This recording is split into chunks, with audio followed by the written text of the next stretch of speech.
Hello, hello, hello, and welcome to Reality NSFW Rewind. Professor Tim watches Survivor Africa. We are joined today, this is episode 5, and we are joined today by Allison Kelly of My Weekly Meltdown. She's back, people. Hello. No, we didn't offend her, but today, same thing. She's got one of these pesky day jobs, these things where you can only take an hour off in the middle of the day. I'm a consultant. That's why I can play with my own schedule. But anyway, we have Allison for an hour, and then Tim and I will leave. So, Allison, how are you doing today? We were just admiring your hat before we started.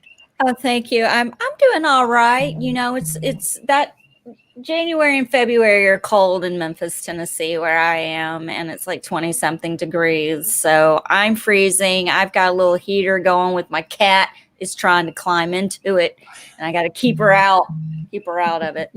But I'm good. How are y'all doing? We're good. Yeah, but let's bring in Professor Tim. Hello, Professor Tim. Yeah, so we all have cats. Hello. Hello. No. I'm nursing a cat at this moment, and the other cat is screaming at me and sitting on the carpet, and I can't quite work out what she wants. Allison, you're nursing a cat. That's quite a visual, Tim.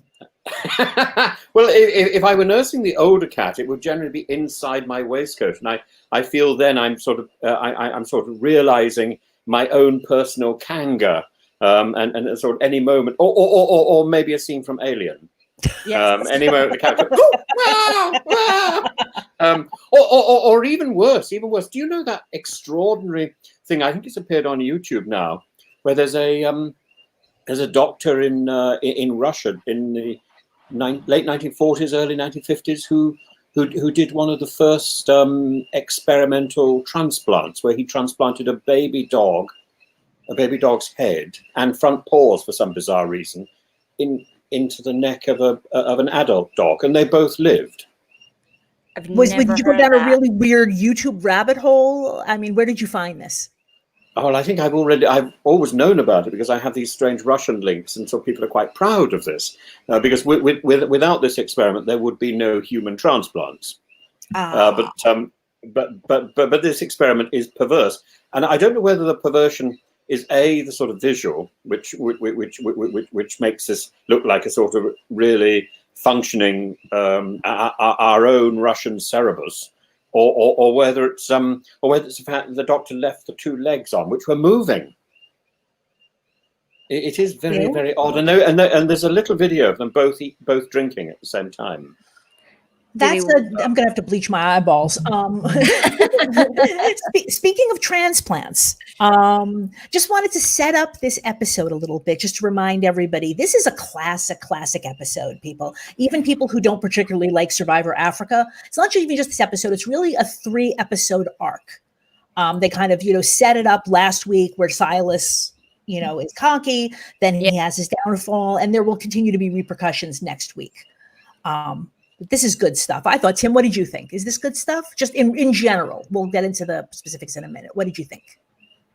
Well, so Silas lives on after this episode. No, nothing like that. But there are still like Silence of the Lambs. Silas of the Lambs, and he keeps coming back. Yes. So I remember there was once there was a wonderful essay question that I was given as a child. About Shakespeare's Julius Caesar, and the essay question was, Caesar dead is more powerful than Caesar alive. So is it that Silas gone is more powerful than Silas here? Is that what we're going to find? No, it's not Silas, but I'm just saying the repercussions based on what happened on original Samburu that will also. So I said it's really kind of a 3-episode. It's kind of a 3-act Shakespearean tragedy. In a way, I see. Because I did think that it was extraordinary that who was it who was saying that they were very confused. But I just thought, why be confused? This switch has been inevitable for about 2 weeks anyway.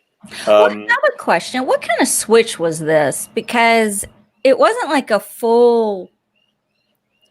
It was like a half merge, maybe, kind of like they took some people from some. Yes. Like it's been a while since I've seen some. Yeah. Like they kind of have.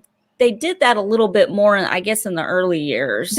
they've done things like this recently on International Survivor, where, Yeah. right, rather than now, generally, Tim, a tribe swap is just, they just wrap up buffs in paper, right, so that you can't tell which color they are, and they put them in a basket, and everybody picks a buff. And so it really is completely. I know Tim is always looking for producer manipulation, and it does happen, but that's the way they're showing that we are not manipulating this, right? And obviously, they could stack buffs and all that. I'm not dumb, but that is not the way in which they normally manipulate things, and that's I think why here they made the tribes choose. But the point is, it doesn't matter what they did in this particular instance. If they'd left it as it was, the series would have disintegrated. Well, I would actually argue that they wanted to do this in Australia, right? That they know that pagongings are boring. Remember, pagonging is just when one tribe after the merge, one tribe votes off the other. The one with more people votes off votes off the tribe with fewer people, right? So they knew even after Borneo that this was a problem. But because they got so much flack with the whole Stacey Stillman thing, right, in Borneo, we spoke about this, right, that she sued the right. So they did. I think Australia might be the only season which I really think they just kept their hands off completely. And they had another, it wasn't quite as bad. It wasn't a complete pagonging, but it was still basically the same problem. So the way in you Australia, kind of yes. And so the way that you Australian Outback, yeah. So that the way you do it is the more you mix people up before the merge, right? The less likely that is to happen, because now people will have two sets of allegiances, right? They will have some allegiance to their original tribe, but they will also have some allegiance, hopefully, to their new tribe. And we'll talk about that in a moment, which way you should go at a tribe swap. But that's why I think they wanted to do this. I do think this was planned. Because they hadn't, we very well could have just had another pagonging, and pagongings are boring. They're horribly boring. They're horribly boring. Do you like this kind of shakeup though? Do you like it when they kind of sprinkle them out a little bit before they put them together? Do you like that? Or I don't know. I kind of do, because I get kind of sick of the just full blown merge and I'm on this side and you're on this side, and it's kind of predictable. That's what I'm saying is if you had no contact with anybody on the other tribe, and one tribe has 6 people and one tribe has 4, it's going to happen. It's like I said, so in Australian Outback, Roger and Elizabeth, had such good social connections that they were able to disrupt the pagonging a little bit, but not much. Gotcha. Mm-hmm.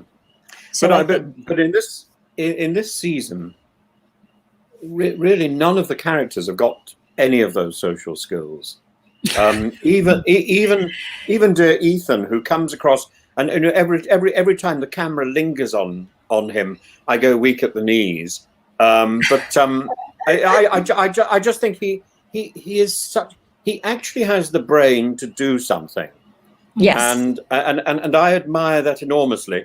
And he's prepared to hold two views at the same time, which I equally admire. He's prepared to play sort of, catfishing and all those sort of not catfishing. That's a technical term. He's prepared to play sort of dipping your toe in the water and all that sort of stuff. He's prepared to play interesting, character-led games, and we see a lot of that. We see a lot of that today, and that's in contrast to Silas, who really only has one engine of function, which is to sort of just be irritating and this sort of fake charm, which really doesn't get him anywhere. Brandon is coming up the rear as a serious contender for the Ethan crown, but I don't think Ethan is going to lose the crown I've given him. Meanwhile, I think the rest of the 2 tribes just disintegrate into a sort of vagueness. So let's take this through kind of. I do think with this episode, it's important to kind of go through it chronologically. So let's do that. But before we start, I did want to just ask one question. So in previous seasons, in the 2 previous seasons, and this is, of course, another point that I'm stealing from Mario Lanza, recommending again his book, When It Was Worth Playing For. I did not watch this episode, this. I didn't start watching, live in real time until Vanuatu. So all of this stuff, that was happening at the time, I have no knowledge of. So I use his ideas all the time. And he makes the point that in the first 2 seasons, right, the strongest person on the tribe with the majority, right, wins the game. And it makes perfect sense why that happens, right? So the question is, I was actually discussing with him this morning, was if the swap had not happened, would Silas have won? What do you think? Allison, thoughts? I'm not a Silas fan, so I'm just say no. No, I mean, I don't know. I think he would have made it farther for sure, but I don't think he could have very well made it to 4, possibly 3, but I just don't think he would have won the votes, even if he was in the final 2, just because of there's just something about him that's just, no, I'm not giving you $1 million. If the fakeness, no, get the fuck out. Excuse me, get the frick out of here. You know, this is NSFW. You can say whatever you want here. Well, you know what I mean. In the end, he would have alienated all the jury, wouldn't he? Yes, in other words, definitely, Tim. I think he just has a way of, I'm going to get to where I need to go, and when I, and I'm going to get, and he's going to think he's being smart and one-upping everybody when he gives that jury speech. And it's just going to come off as you're a jerk. You're kind of, you just, don't speak words at my face. I don't want to deal with you. I'm afraid Silas's future really was as a dental advert, and beyond that. Well, Colby made it to final 2 being a dental advert. Just saying. Yeah, but Colby had so much more to offer. I mean, Colby could have been a dental nurse as well, and the dentist. I would have been charmed to have been strapped into a chair being examined by Colby. I would let Colby strap me into anything and examine me. I think all 3 of us are in agreement that yes. But Silas, I would have felt something was sort of creeping up behind him, and he's got the sort of he's got a reptilian potential, despite a pleasant sort of aspect. That's number 1, and number 2, he is unbelievably repetitive. And what I find so charming and so wonderful and so missing the other week when we didn't see Ethan was there suddenly we've got somebody who's got variety. Mm-hmm. And he's quite disarming. He says, "Oh, I'm just a football player," and then he does all this stuff with his mind, and you just think, "Wow, a football player who can think." Yeah, and who is charming as well. And he's just got the whole. He's got the whole package. I think now there is no doubt who is going to win. And my only question about this episode was, who did he think was his biggest competition? Because I think he was wrong if he thought it was Silas. I would find that rather sad. I would like to speak to him. I'd like to know who he imagined was his biggest competition. Mm-hmm. I hope he thought it was Clarence. But I have a sneaky suspicion he really thought it was Silas. As I said, Tim, let's go through this chronologically, especially because Allison has to leave in the middle. So we will get to all of these points, but let's take them one at a time because I get confused very, very easily. It doesn't take much, and I have not been sleeping well, so it's even worse than usual. Oh, I'm sorry. So after, like I said, we talked about what you need is a beanie for bed. Yeah. Yes. Bring it down over your eyes at night. Cover your head. Keep all the brain activity inside. I suppose you're supposed to cover your. I thought you're supposed to warm up your feet. Oh, you're supposed to do that as well. Basically, you need to cover all these little bits and pieces. But if you think back to Scrooge and Christmas Carol, he has a nightcap and he has bed socks. What else do you need? I think possibly you should have a bit in between, but yeah, it might help to have something on in between. Yeah. I mean, if you're sleeping naked, Karen, that might be it. I don't know. Yep. Maybe put a t-shirt on, a hat, and socks. You'll be good. Absolutely, hat and sock. But hats are essential, particularly in the winter. Yes. Okay. Well, so So at the top of the new action on this episode, excuse me. So each tribe has to send 3 people on a quest, right? Right. And for something that was supposed to be such a big moment in the season, right? They even teased it at the end of last episode. Mm-hmm. This was kind of almost, the way they handled it was almost underwhelming. Like if they were to do this now, there would be soaring music and, all kinds of, this was just like, oh, by the way, you're swapping tribes, take your buffs, bye. Mm-hmm. Yes, but they didn't want them to know. What do you mean? Beforehand. They didn't want them to know beforehand. So no, but you add these things in post-production, right? You make it grand and important. Anyway, and then the best part of this, and this is something that most people, again, I would not have noticed this if I hadn't been pointed out to me, that right after the first little, they always have these little nature shots that they use as transitions, right? So right after the tribe swap, we have the nature shot of something, I don't know if it's a gazelle or something, taking a dump. Oh, the dumping gazelle. Yes.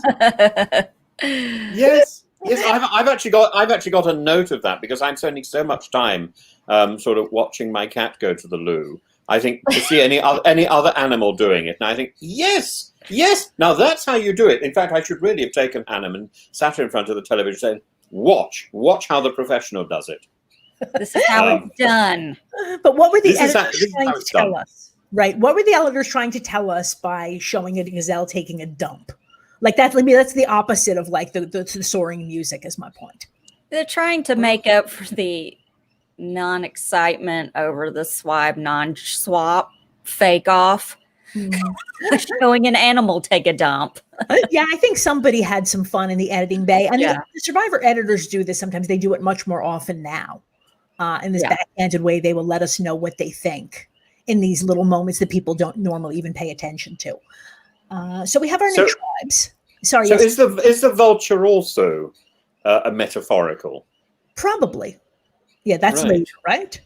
That's a little bit later. And then there's a beetle. Right. So generally, I can figure out what they're trying to tell me with these shots. But like I said, the gazelle taking a dump, I have no idea. Well, what do you think they were trying to tell us with the tick on that chick's ass? Well, that's just a character moment. But I'm thinking maybe this is Silas's game taking a dump right here. That's my best guess. Silas, he is the dump. Or he's being dumped on. Right. But I think he's the dump. I have an American question. Or yes, what is AKA? Also known as. Oh, sorry. Okay, right. Also known. AKA, yes. Because Silas says this at the beginning, as if we all know what he's saying. But I didn't. I sat there. Before I told you though, I should have asked you, what did you think it meant? I had no idea. No. I thought an AKA was a rifle name or something. I thought he was making some sort of gun reference. I thought AKA. No idea. Just curious, because sometimes Tim has interesting ideas about what Americanisms might mean. Right. Well, and they're usually naughty, so that's why I have to ask. No, I don't think there's very much naughty potential in the letter A, unfortunately. There's so few places one can go with that. Well, there's one place one can go, I suppose. But you don't have a lot of imagination. I would now be thinking of all the words I can possibly imagine beginning with A for the rest of the time that I'm here. Oh Lord, have mercy. So our new tribe. So we have Boron. Boron has Clarence, Ethan, Kim J, T-Bag, Silas, and Old Cranky Dude. Which is what I will always. I like to think of. Sometimes I think of Frank as Archie Bunker. With Frank that just at some point in 2021 he's yelling at somebody to get off his lawn, right? Or he's just yelling in general. Yes, just like standing outside, just raising his fist to the Evans at something. Yes. So the three who went from Samburu are Silas, Frank, and whom? Who was the third person? T-Bird. I can't remember. T-Bird.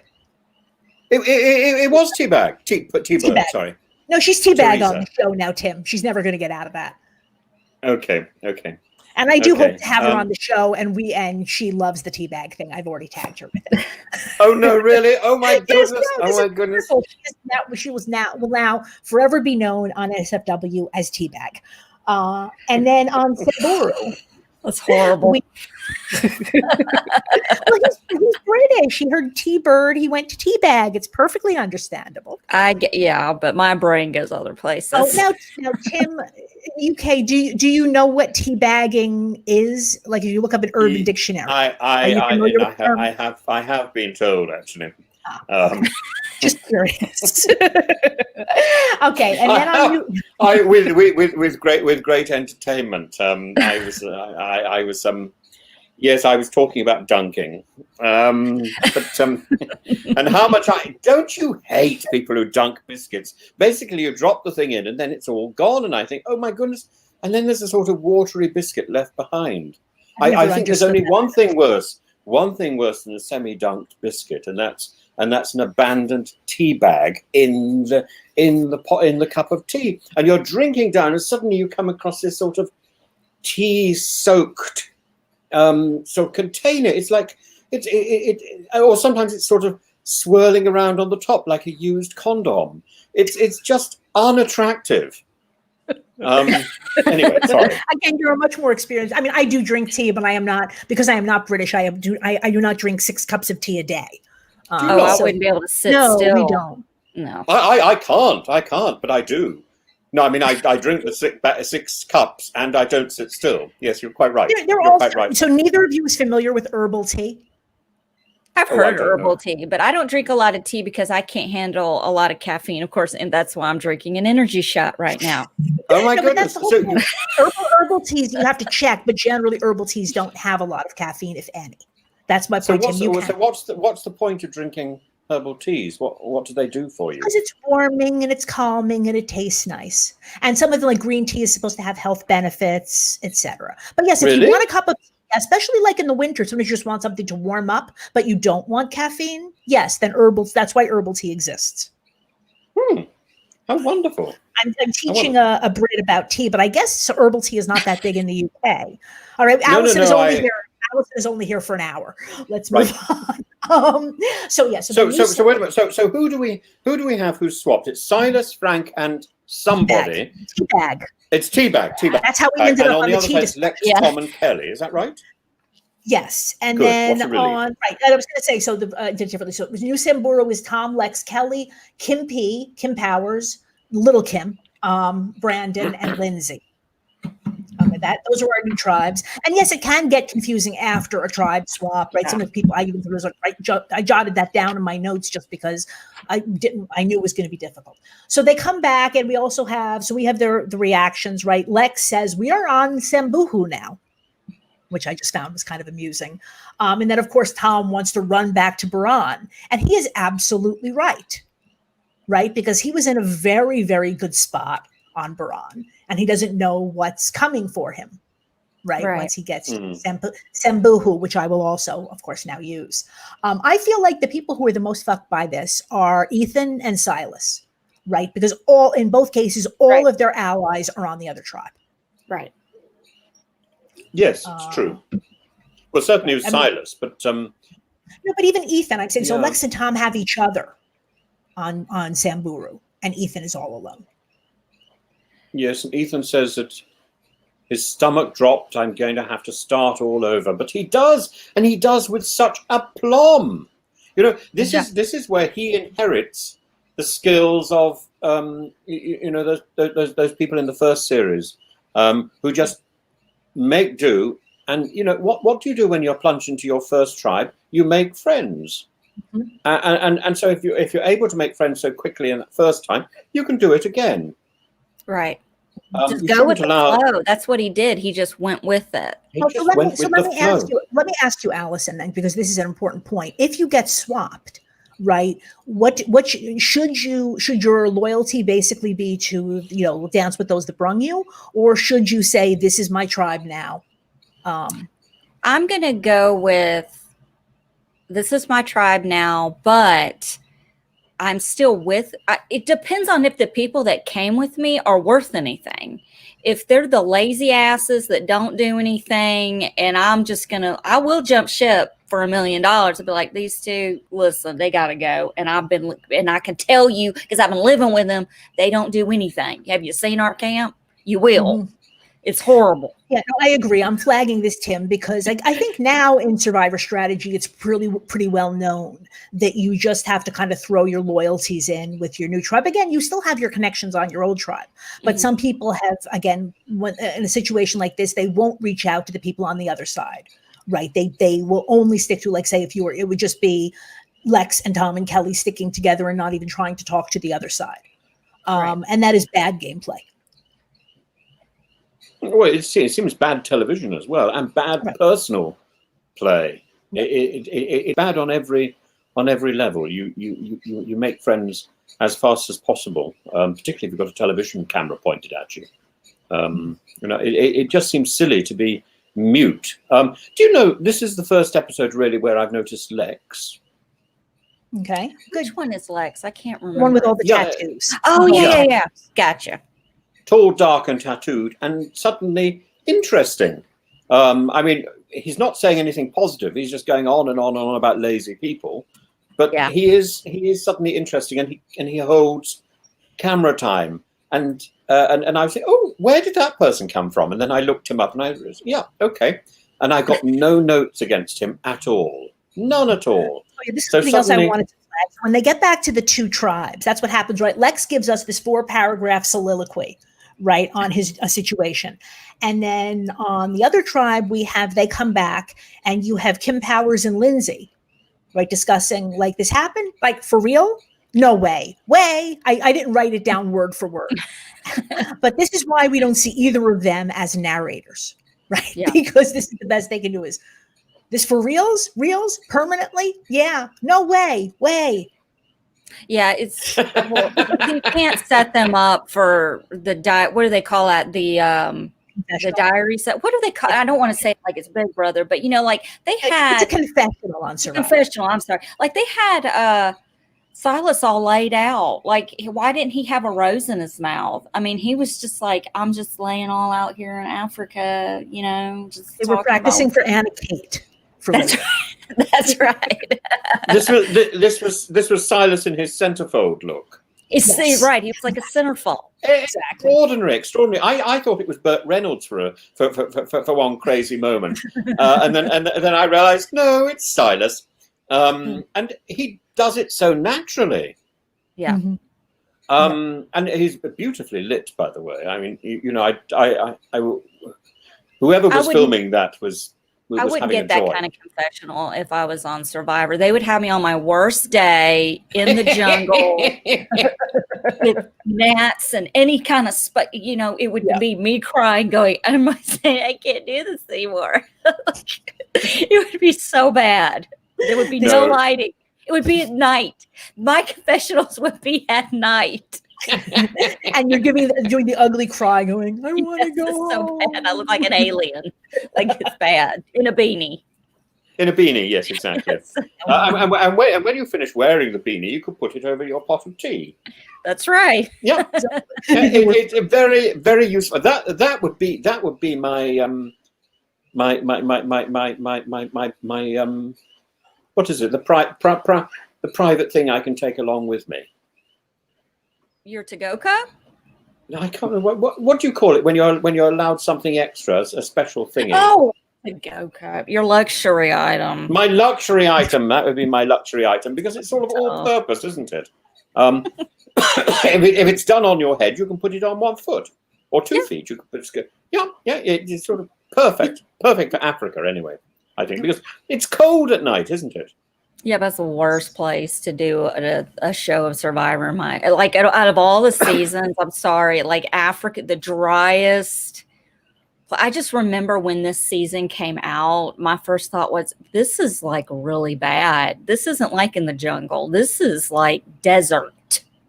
But anyway, not to get off topic. But Allison, I'm interested in this. So are you reacting? You're saying from as a viewer, or you're saying for people on the season? Because I do think it's extremely difficult for the contestants. Well, I think it's horrible for the contestants. But it's Survivor. I know that's what it's all about. But I'm an empathetic person, so I'm like feeling for them so bad. I'm like, I feel so like I can feel the energy. Like I felt bad for them and me as a viewer because I'm gonna suffer. I'm gonna have freaking anxiety attacks, especially if a gazelle's taking a shit anywhere near me. We really gonna have a problem because then Allison's gonna want production to intervene.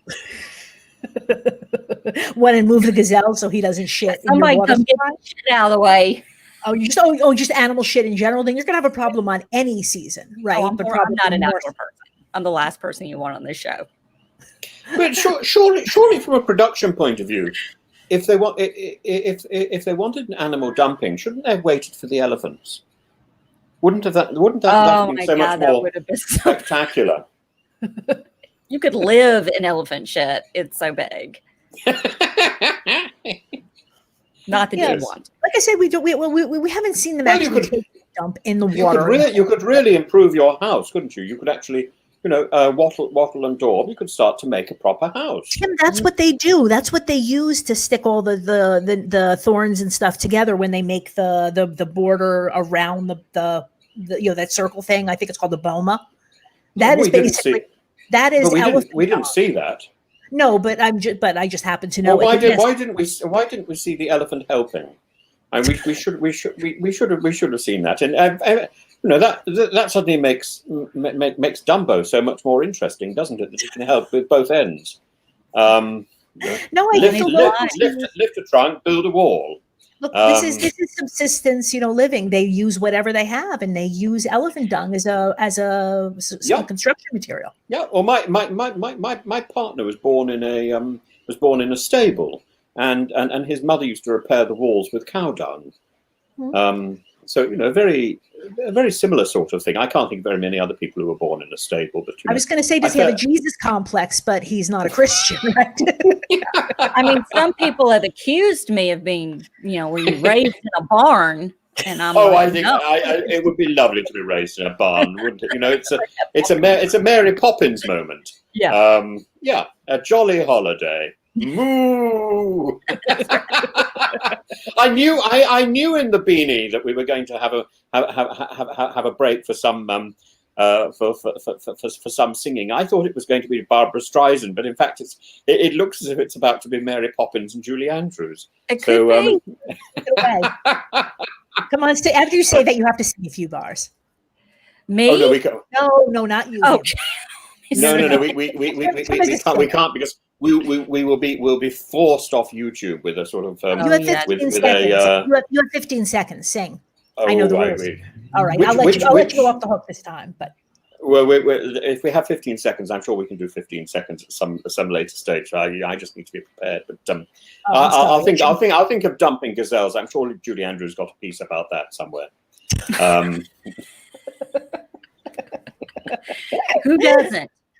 Who doesn't? Yeah. Audrey Hepburn probably would have difficulty. All right. So they get back to Samburu, and it is interesting. It's important to note that even though Frank is the cranky old guy, it does seem that like he was onto something. They're really not keeping up the camp at all. Oh no. That gave me anxiety. And especially if there had not been a swap, and Samburu was just going to keep basically steamrolling here, but while voting off the old people, right? They would have had a big problem. Yeah, I agree. It was just interesting in retrospect because for 4 episodes we've been thinking, oh, Frank is just a cranky old guy, and he's a cranky old guy, but he might also have been right about this. But he doesn't seem to have done much to help. I mean, the criticism of the camp covers all of them, doesn't it? It doesn't just cover the young group. Right, but his argument was that the older people all helped and the younger people didn't. And again, I wasn't there, but that's what they're showing us. So that is their version of reality. The young, there's not enough wood. There's the ashes all over the place. I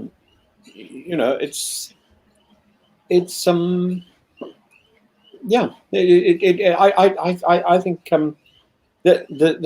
there's 3 older people. There's 4 younger people. If half the camp isn't working, the other half could. But this seems to suggest that none of it is working. It's like when I go to my son's apartment. He's 24, and I walk in the door, and I'm like, "What the hell is this? Why is this over here? What is happening here?" This It's a boy thing. It's a boy it's thing. like, I don't know if it's the older you get or a parental thing or whatever it is, but I have found the older that I get and I walk into chaos like that, my first instinct is I got to fix it. I got to fix it. You know, and I've got to pick it up and do whatever. And I'm going to bitch the whole time because I didn't cause it. Right. That's exactly what Lex is doing here. I think chaos is fundamentally creative. I mean, God created out of chaos. Tohu vabohu, I think is the word. What bothers me is just the lazy chaos, just dumb chaos. Like, well, God had a complete day of rest. True, He did. You know, I don't think we can get over anxious about chaos, about laziness. Sure. You know. You One day out of 7. I'll take pictures of my son's apartment and send it to you. Yeah, absolutely. I mean, maybe his day of rest has got a little out of hand. But right. Does he know where everything is? Because I'm afraid when things move, you never know where anything is. And, well, my husband is in a panic when I move something that's been sitting on the dining room table for 12 days. I get tired of looking at it and I put it up. And then like a month later, he comes looking for it. Yes, I do too. Where is it? It was right here. And I go, I know you're not used to things being put up properly, but think about it. If it were to be put up properly, where would its home be? But Allison, but you and your husband, isn't this people like, oh, this is what every marriage is. Every marriage is one person who is, the order. A friend of mine, Dahlia Withrook, wrote a wonderful piece about order Muppets versus chaos Muppets. And she goes through the Muppets. It's a really funny read. But her argument she also says that order Muppets end up married to chaos Muppets. Yeah. And maybe it's because you need a balance, right? I mean, if you had 2 chaos Muppets, people would, you never see them again. Eventually the stuff would just pile up to the point that we would lose track of people. Yeah. I've seen what my husband's life is like without me in it. And it's bad. Really? It's bad. Maybe there's an argument also the 2 order Muppets, right? Yeah. Also isn't the ideal, right? Because I'm assuming also maybe he's a little bit more creative, a little bit more relaxed. Just guessing here. I've never met the man. I worry a little bit about your analogy of Muppets, because Muppets don't have vowels. They can just open the mouth that way and that way. They can't do. If you notice, they're vowelless. They've got problems with their vowels, rather like the gazelle. Yeah, he has 0 issues with vowels. Open vowels. Yes, Erler. A splurge of metaphor. Who thought that the gazelle was a figure of speech? But there we And then we have, on Samburu, Lex, Tom, and Kelly doing exactly what I said you shouldn't be doing, which is, among themselves, they say they're all still Baran. Now, they are still also making relationships, but right. But it's still, I'm afraid that, if like I said, you can be like that with your Baran people, but to the others, right, to the Samburu people, you better act as if, right, you bleed Samburu. It's very interesting, the Lex, Tom, and Kelly, the presentation of that, because Lex and Kelly are super critical, and I think there's 3 or 4 comments that they make, and Tom is super miserable. He's not critical; he's just miserable, saying that he's saying that if he'd been given a choice, he would continue walking, I think that's very interesting. So none of them are really, we're quite right. None of them are engaging with the new tribe. Mm-hmm. But and what is extraordinary is what happens next, given Tom's background. You're talking about when Tom refers to Brandon as a queer. Oh no! I wanted to flag that. I was quietly eliding over that one. I call this stuff out. I mean, look, Big Tom is a friend of Johnny's. I hope to meet him someday. As opposed to a friend of Dorothy's. I had to double take that because I was like, "Whoa, okay, this is a long time ago." Right. No, but on the other hand, it's kind of worse because now that word has been co-opted by the community. That's why it's LGBTQ, right? Whereas back in 2001 or when this was filmed, that was a slur. That was kind of like the end. Well, it's not the only slur in that sentence because it's a queer and two girls. Well, but girls, again, same thing. That's also something that people wouldn't say in 2021, but I don't think it's nearly as bad as queer. Now, again, I still love Tom. It's the association and the understanding that this whole package. I use that term loosely, but possibly there's a visual representation there too. Thinking of teabagging, but the whole package itself is supposed to engender the idea of uselessness, and that's what I think is so disturbing about the image. And I think Brandon is anything but useless at this stage. And I don't know where did you get useless? I just feel like he's not approving of his sexuality. Oh, but you're saying he's a queer and two girls. He kind of lumps them together. He's lumping the three together as, this is what I have to deal with. Mm-hmm. No, but I did want to say with Tom, like I said, there will be many more comedic moments with him. I loved Big Tom until I started to rewatch the season. And all I can say is, look, nobody is all good or all bad. I'm sure that in 2021, Tom would not say these things. I don't think he said anything like this on All Stars, right? That he probably watched himself on TV and got some feedback and realized that he shouldn't talk like that. At least not. He's very, being from the South. And him being this, big Southern old boy or whatever, when I heard it, I had to do a double take. But then again, when I looked who it was coming from, it didn't shock me because especially when was this one filmed? 2003? 2001. Oh my goodness. Jesus, 20 years. Yeah, that guy 20 years ago, a big old Southern boy, that's just every other day that ends in Y for him. He's probably never been exposed to anyone in the LGBTQ community. That he knows of. And like anybody's going to say anything to him if he's got words like that coming out of his mouth and whatever. So the only association he's got is whatever's on whatever channel, TV or whatever. Like he doesn't have a positive association with it. So for him, that's probably just what he knows. I'm not defending the guy. I'm just saying that's just what he knows. And so for me, I was like, this is just it's just ignorance. To me, I call it innocent ignorance. You just don't know. And you need to be on a show like this and you need to be around different people to learn and grow from the experience. And that's why I've kind of been like, instead of attacking someone for saying something like that in a situation, for me, I would be like, listen, you can't say things, and tell them why and tell them, explain it. And I'm assuming that's what happened, after the season. And it could have even happened a little bit off camera. It wouldn't shock me if Lex sat him down and said, you shouldn't say things like that. And they didn't show it to us.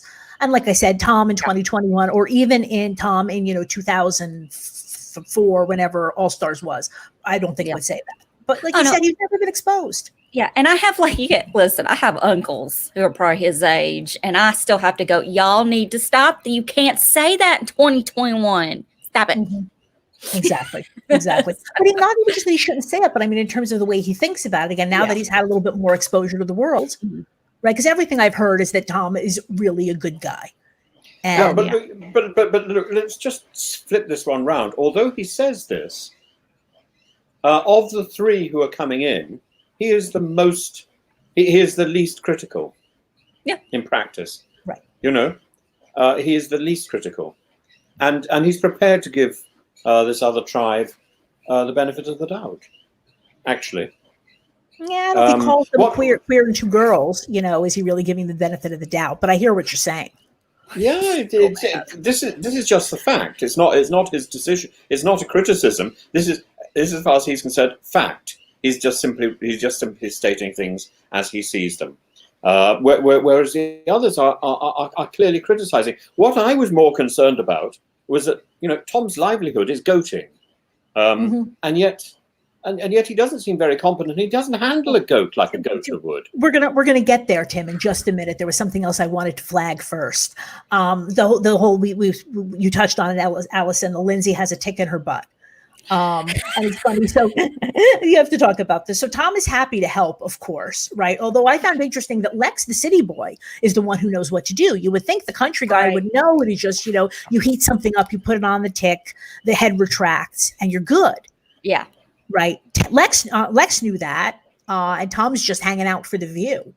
Yeah, and also if this had happened in a 2020 situation on Survivor where he slaps her on the ass, does he? I didn't know slapping. He would have been kicked off the show. I'm telling you, in 2 seconds. Am I wrong? I didn't see him do that, Allison. There was a little. It was hard to see, but if you go back and watch, there's a little. It's a little but very playful slap. And also, he said, that's the thing I was going to say, I don't really have a problem with this. I didn't find it offensive, but I mean. I don't think there's such a thing as a little playful slap. Yeah. Karen. No, but no, I was not saying that it was okay. Right. But I mean, it's possible that Lindsay was horrified and wanted him to go away. But on the other hand, this is Lindsay. If she felt that way, I have a feeling she would have said something. Oh, yeah. She would try and smack him. There's no doubt. Right. It's not like in seasons past the last year, somebody touching you inappropriately while sleeping and stuff. I mean, it was. Yeah, I'm not saying it's okay. I'm just though in the world who would take it to that level. Incidentally, what's happened to Lindsay's eye? Yeah, I was wondering about that. I don't know. I think she took it to the face during last week's challenge. That would be my guess. Although they all have all these bruises and scratches and everything all over their bodies. But yeah, I think she did get hit in the face last week. Yeah. But nothing to do with the gazelle. No pink eye. That would be pink eye. Yeah. Would it? Yeah, if a gazelle takes a dump in your eye, you will probably get. I think you'll get something much worse than pink eye, most likely. Yeah.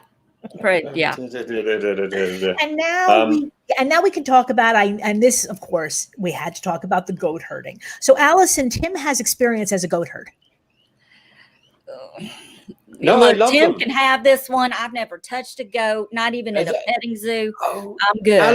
Allison, they're lovely. They're the nicest animals on God's earth. They've got lovely eyes. They've got their own expressions. They've got their own sounds, their own way of looking at you, bleating, running towards you, and I looked after 100 of them, and I named all the goats that I knew after people I knew in the village. So most of them sort of had the same name, because I didn't know a very large group of people, and in fact most of the people in the village had the same name as well. They're all related to each other.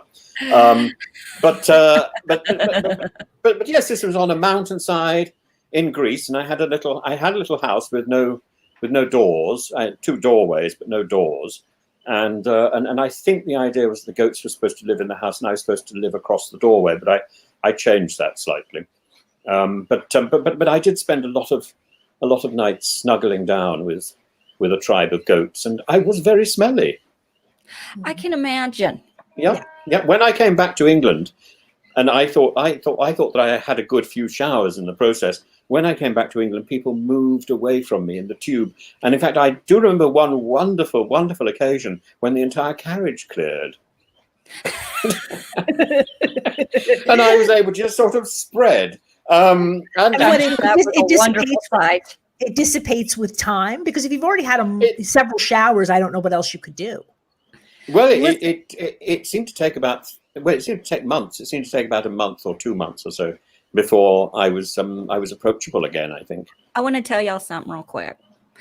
Not to get off topic, but about 15 years ago, my mother-in-law had a friend with a genuine cat lady. Like, she hoarded cats. Okay. No.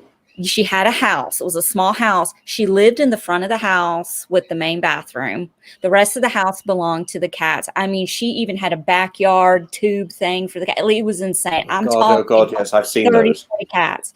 And she went out of town. So on Christmas, she asked my mother-in-law, can you come over every other day and feed cats? Scoop box. I went over on Christmas Eve with her because I want to see some kittens, because I needed to see some babies. So I went with her. I was there an hour. I helped. I smelled so bad in that 60 minutes, in my hair, in my clothes, everything. I had to freaking scrub and take a really good shower, wash my hair like 4 times just to get my clothes. Like, my husband took them and put them in a trash bag to walk them to the washing machine, throw them in there. So I can only imagine being around goats for that long, and I was around some shit for an hour. Yeah. Oh my God. Oh, it just extraordinary. But the problem is, I don't think I really noticed by that stage, because it had been quite a few months on the mountainside. Oh, you can't smell it anymore. That's why you didn't know that you nose blindness. Yeah. Yeah, and there must be the same sort of problem when people go from one tribe to the other. Do they notice the other tribe's smell, I wonder? Is it a different kind of BO? Oh God! Well, each and you person know smells differently. goats. I've heard that people who've been on the same tribe, and also even the crew, that they can kind of identify people by scent. Right. Oh my God. Yes, and some people smell worse than others. I've heard all of this. But, it is disturbing. Except for Jeff Probst, I can't imagine that he smells anything like anything unattractive. I'm sure he smells like some joy. He smells like Bath and Body Works. Absolutely, exactly. Absolutely, and I'm sure he's got a few assistants. Well, maybe back then, Allison, was probably Bath and Body Works. Now, given how much money the man has, I'm sure there's a much tonier, fancier version of that, where it's $100 so that he can smell like something nice. Yeah, like Gazelle. Like a gazelle. It could be like a. You want to smell like a gazelle or like a goat, Tim. Most people I wish my cat had the same capacity as the gazelle. I'm afraid sometimes it's a matter of sort of easing things out, and it seems the gazelle just has no difficulty at all. You know, it's funny. My son's ex-girlfriend's name was Giselle, and my husband did not like her, and it just occurred to me he used to slip up sometimes and call her Gazelle.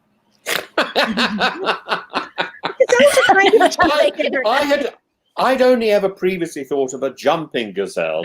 Now I'm always going to think of a dumping gazelle. Right. It's changed that image forever. That image is now locked into my brain. But the goats. Two other things, like all my friends. But Tim, you didn't pick up. In terms of Ethan, right? Did you see Ethan? I might notice Ethan. The tail is not a handle, right? He's trying to grab a goat. It didn't even hear it bleeding. Ethan did it like a natural. I mean, he was so comfortable with it. But do you use their tails as handles if you want them to come along with you? Absolutely, but really? you can actually pick them up by, I can't remember whether it's the front legs or the back legs, and you just sort of pick them, and they're perfectly okay like that. But that was the other thing I was going to ask you, is that they were not struggling, right? They seemed to be fine with they don't struggle. They like being held. And the little goats, you just stick them over your neck, over your shoulders. The problem with that is they do tend to leak from both ends. Oh, good Lord! And that's why you can't be in a tube with any. Right. That's why you smell for 3 months, because you're. Yes, I'm afraid. If you hadn't draped them around your neck, maybe it wouldn't have been quite as bad. Yeah, I had one little goat called Yorgos, who was particularly affectionate and dribbled a great deal. He also nibbled my ear, which is quite pleasant, really. But I had done some dentistry on him, so it wasn't too painful. I'd actually done some work on both ends, really. But this was so amusing to me in so many. Yorgo ended up in a pie, I think, unfortunately. He was destined for the dinner table. I wasn't expecting that. Unfortunately, he was not likely to become a father. But yeah. Yeah. So poor Yorgo. Anything else on the goat herding challenge?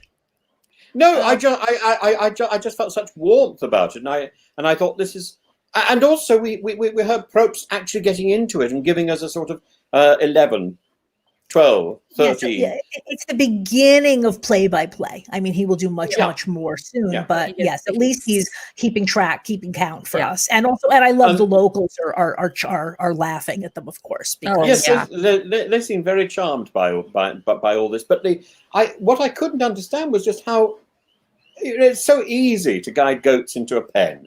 You work out, you spend a few minutes looking at them, and you work out which one is the leader, and the goats will follow. It's so simple. You don't need to drive goats; you lead them. No, they really want to follow. They're a tribe. They want to be together. That's good to know. So when you're the goat herd, that makes sense. It's the same thing with sheep, right? That they kind of imprint on you. Sheep are unbelievably stupid. They have to be driven, and you have to keep them together because they forget who they are. They don't forget where they are. They forget who they are. That's why they call the followers sheep. Yes, exactly. Whereas goats like to lead, and as long as you find the right leader, you're away. I was always very good at finding the leader, and the leaders change a little bit. They're a little bit like cats; they take it in turns. So, am I going to lead today? Me. I never think of goats the same way again. Now that I'm hearing, and Tim has told us also other goat stories. So did they lose this? That team lost? Did they actually lose it on purpose? No, that's later. Well, that's the immunity challenge. Oh, that's the immunity challenge. The team with Tom lost, which I just found. Really. I forgot to flag this. Tom is a goat farmer. Yes, and they lost. Yes, yeah, and he lost. He lost on the one challenge that was designed. One job to do. The one challenge that he should have excelled in. You know, if anybody should have known about goats, it's Tom. Yeah, and especially what you're saying in terms of finding the leader, because I would say, most people are not going to, know they're not tuned to the intricacies of goat behavior, but Tom should have been. Yeah, he should have been, absolutely, and he should have known how to pick a goat up. Maybe he would have thought it wouldn't look elegant on camera. But do you think Tom cares about looking elegant on camera? He just put a feather in his ass. Remember? I'm not worried about looking elegant on camera when he's calling Brandon a queer and the two girls. I mean, he ain't worried about. But a couple of episodes back, right when they did the SOS challenge, right? He stuck a feather in his butt. Right. I don't think he's worried about what he looks like on camera. Classy. It's not part of his vocab. No. I can remember being in Tirana and seeing a man hauling a goat around by the legs and thinking, "Ooh, how exciting! I could go and have a chat with him." Actually, I was up a mountainside once, and I saw a man with a great sort of conical hat who was a little bit smelly, so home, and I can go out and talk to him. And I was told, no, you can't. He won't speak any known language. And it was quite correct. He didn't speak any known language. And I thought, well, at least I could go and pet a goat. And it wasn't possible. But anyway, this man had two little babies. I know that because Allison does have to leave us. We've got to move, yes. Now, okay. Allison's lunch hour is over. And so I think she's going to have to leave us. I'm so sorry. Yes. So we really thank you for joining us, and I appreciate you guys having me. So soon. Like I said, it's those damn day jobs. I gotta pay my bills, y'all. You are going to come again, aren't you? I'll come back again. Sure, yeah, I'm enjoying it. Please do. Especially if y'all having that guy you were talking about earlier. I'd love to sit in on that just to see Tim. I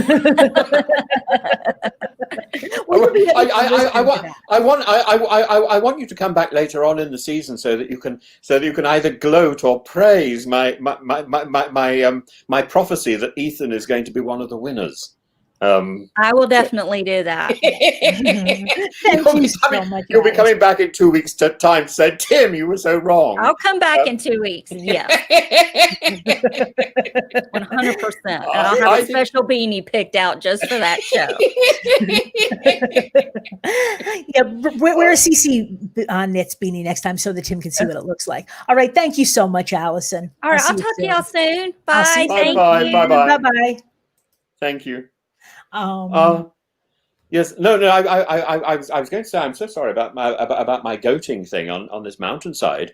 I got out and I thought, oh, well, I can't talk to the goats because they're somewhere strange, but I can talk to these two little dogs. And I put out my hand to pet the two dogs, and the man suddenly said "yok," which is Turkish for no, and so pushed me back. And he was quite right to do so because they weren't dogs; they were two little bears. And I almost had my hand bitten off by a bear. You couldn't tell the difference between a dog and a bear? It was dark, and okay, no, that's different. No, if it's dark, it makes and sense. they were cute. I mean, who wouldn't like a teddy bear? And I just thought they were sort of woolly dogs, but they weren't. They were baby bears on a mountainside, and I have no idea what he was doing with baby bears. That was going to be my next question.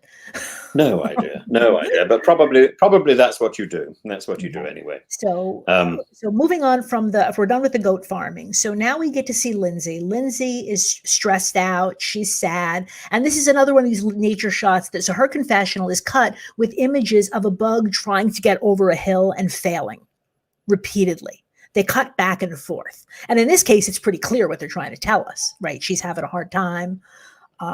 This is the beetle and the eggshells. The beetle, right. Yeah. Right. Yeah. And my reaction, I was, girl, like you have two solid allies of your top three, right? So please stop crying. And I'm just thinking, Linda watches this back, right, when the season is on TV. Linda's watching this thinking, girl, you're not so strong, huh? Right. For somebody who is always talking about how strong she is, she does seem and she spends a lot of time crying. Now, again, if I were on Survivor, I'd be crying nonstop. That's why I have never applied for Survivor. But her alliance is fracturing, right? Kim and Brandon are kind of working to keep them all safe, and Lindsay is running her mouth, is Brandon's comment. And it's like, oh, maybe the mall rats, as Mario refers to them, are breaking up. Because, right. Yes, so, I wasn't terribly excited by that moment. I thought really it was a sort of interlude. What was so fascinating to me at that point was I went off on a little sort of on a little dither on my own while I was watching, and I suddenly thought, actually, a lot of these nature shots were either filmed before or after the actual challenge. These are things they just take nature shots probably once a season, right? They get a bunch of them in the canon and they use them. These were so good. I mean, they were worthy of a nature program, number one. But number two, this particular episode began with about 3 major aerial sequences, and they were beautiful. One of them was a sweeping helicopter shot, which was worthy of the opening of The Sound of Music. It's interesting. So now, of course, Survivor is famous for their nature shots, but also they've gotten much better. The challenges are much more slick. Probst has gotten much more slick. Everything is slick. But again, it's fun going back and watch that. Yeah, even in Borneo, they must have a really, really good nature photographer. And like I said, they probably just spend a day taking shots of everything that they can find that might be, and then they can kind of, insert it where they feel like it. But did you not feel this particular episode was drenched with nature shots and camera work? Between you and me, Tim, why do you think there are more nature shots in some episodes than others? Well, you're strongly guiding me to suggest this is all metaphorical. Well, no. The specific ones that they choose are sometimes metaphorical. It's just simple that this is an American TV program where every episode has to be whatever it is, 42 minutes and 19 seconds. So the nature shots are a very good way to. I mean, it's a good segue. Boost it up. Yes, but there will be more or fewer nature shots and aerial shots and all the rest. But in this particular episode, they not only had 2 challenges, they also had the swap, and then they had what could well, though in fact ended up being quite a short conference at the end. They had all these events that surely should have bulked out the program, and yet. And yet the events are not the things. Actually, one event was the thing that I remember particularly because it was so beautifully done. But I would have spent much, if I'd been producing this, I would have spent much more time on the goating. Of course, Because the entire episode would have been goading. Oh, and by the way, Silas goes home. the entire episode. Absolutely, we'd be like one man and his dog, and Silas would have been consigned to the job that he should really do so naturally. Except for this one other quote, which I love. So so they have Brandon saying, he wants Kim Powers also to draw votes to save Lindsay. But I might notice, but is he doing the same? So he's telling Lindsay and Kim, you have to draw votes. Or sorry, Kim asked, I'm sorry, what was I saying? No, you're drawing votes away from Lindsay. I told you I didn't sleep. But we don't see him doing the same thing. I think Brandon is quite crafty, right? Somebody has to draw votes away from Lindsay again, because she has all these votes, right? So if they were to try to vote, if there's a tie, like, because it's 3-3 now in each tribe, right? Mm-hmm. So they know that it's reasonable to assume, this isn't what happened, but it's reasonable to assume that it's going to be a 3-3 tie. And then in that case, it's going to be whoever has the most votes, right? And that's why I'm saying this is part of an arc that will also it will conclude next episode, right? But that's why they have to draw votes off of Lindsay. Because otherwise, then they're definitely going to lose. So why last week were they saying they wanted Lindsay to have all the votes? Because she already has votes, right? Like, basically, if Lindsay already has, so she was already in danger. Lindsay already has 4 votes, right? She might as well have 17 at that point. Much better for her to have 17 votes than have everybody have 4 votes, right? Because then they're all vulnerable to people from the other tribe who don't have any.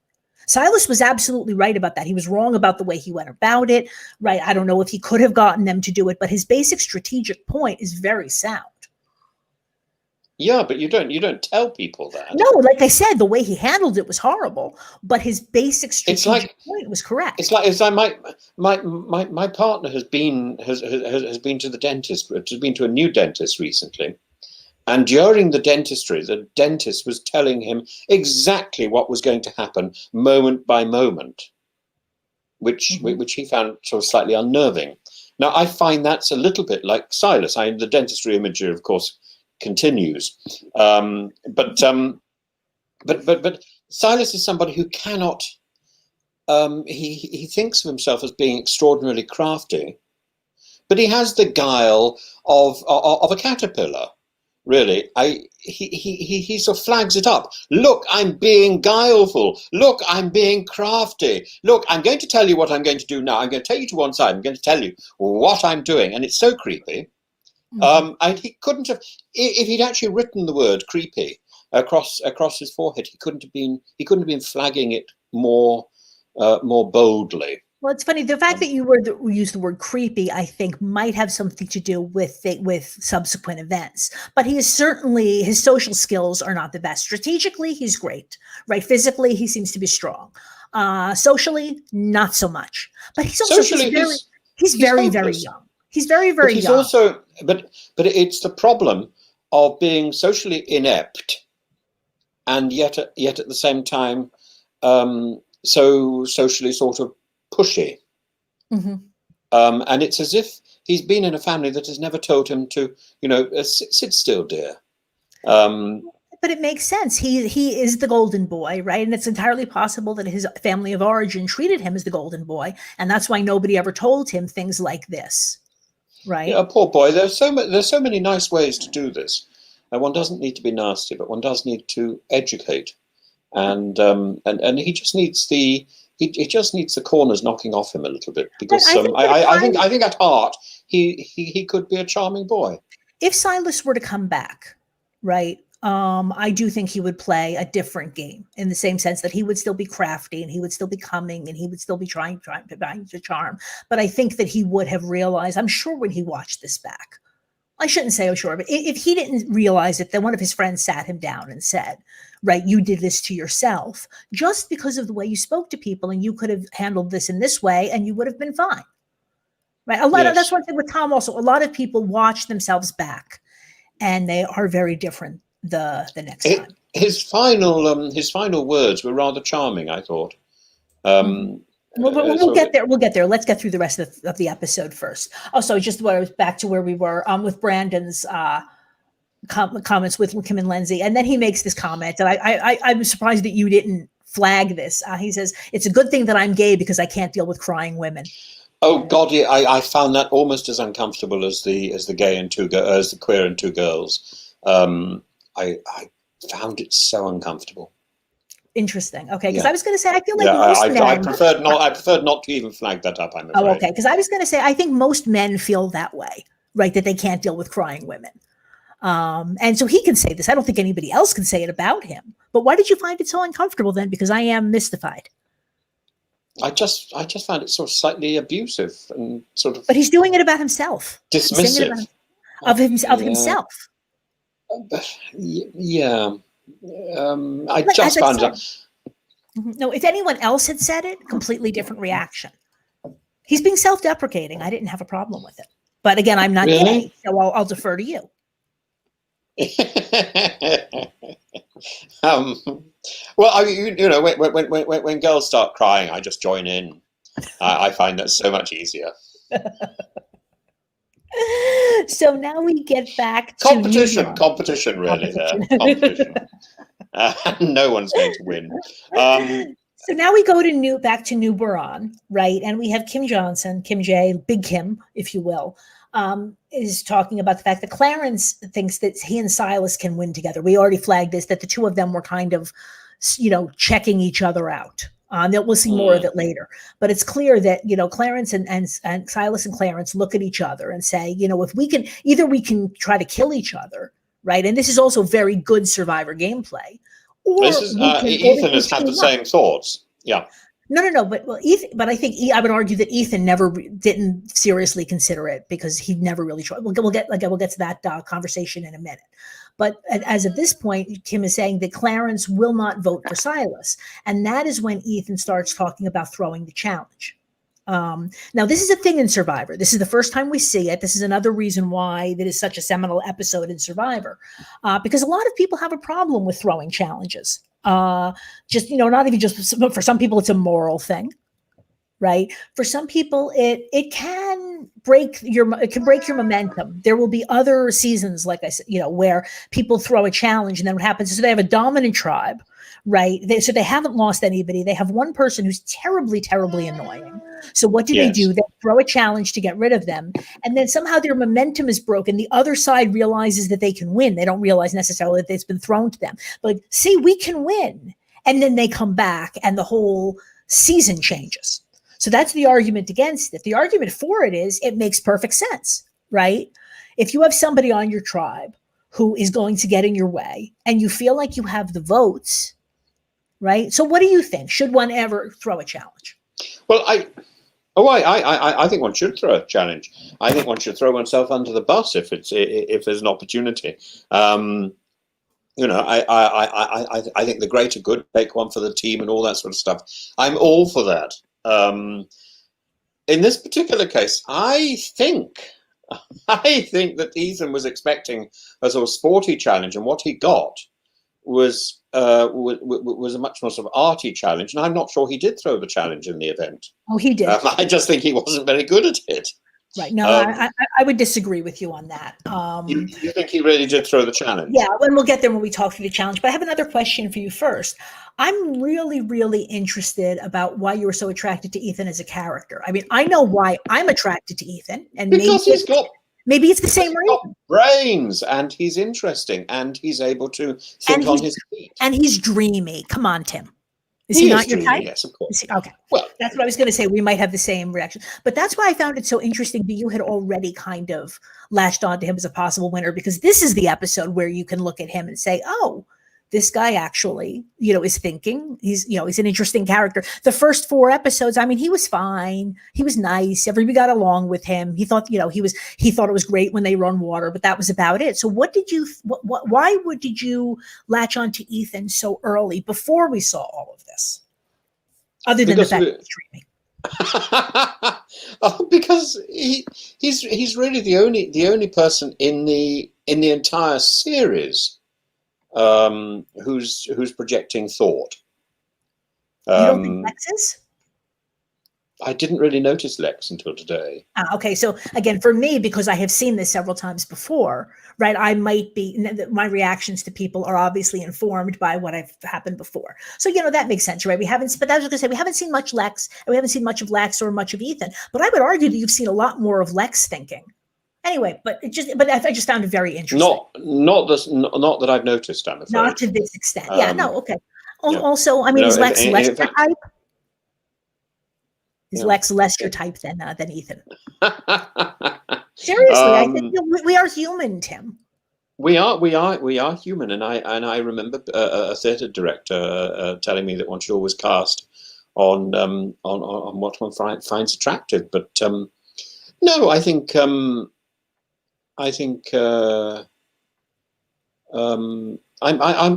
really only interested in people who can project character, and ideally a character that can change. And so far, we've had a lot of character from Silas, but it doesn't go anywhere, and it's repetitive. I thought you might just be like a Survivor savant, because again, like I said, after this episode, realizing that Ethan is actually, playing the game, that makes perfect sense. But before this episode, I wasn't sure what you were latching onto in terms of making him, because I think you made him in episode 2, right, or episode 3 at the latest. Oh, I thought he was quite charming at one point. I don't remember why, but the only other person who's actually able to change his mind or her mind is Brandon. The only other person who I think stood a chance was a person who went early on. Now, who was she? Who I liked. Didn't like her immediately, but I grew to like her. Not Diane, not Jessie. Well, I think it might have been Diane, actually. Oh, the woman who went in the first episode? Yeah. Was it Diane? No, it wasn't. It couldn't have been Diane.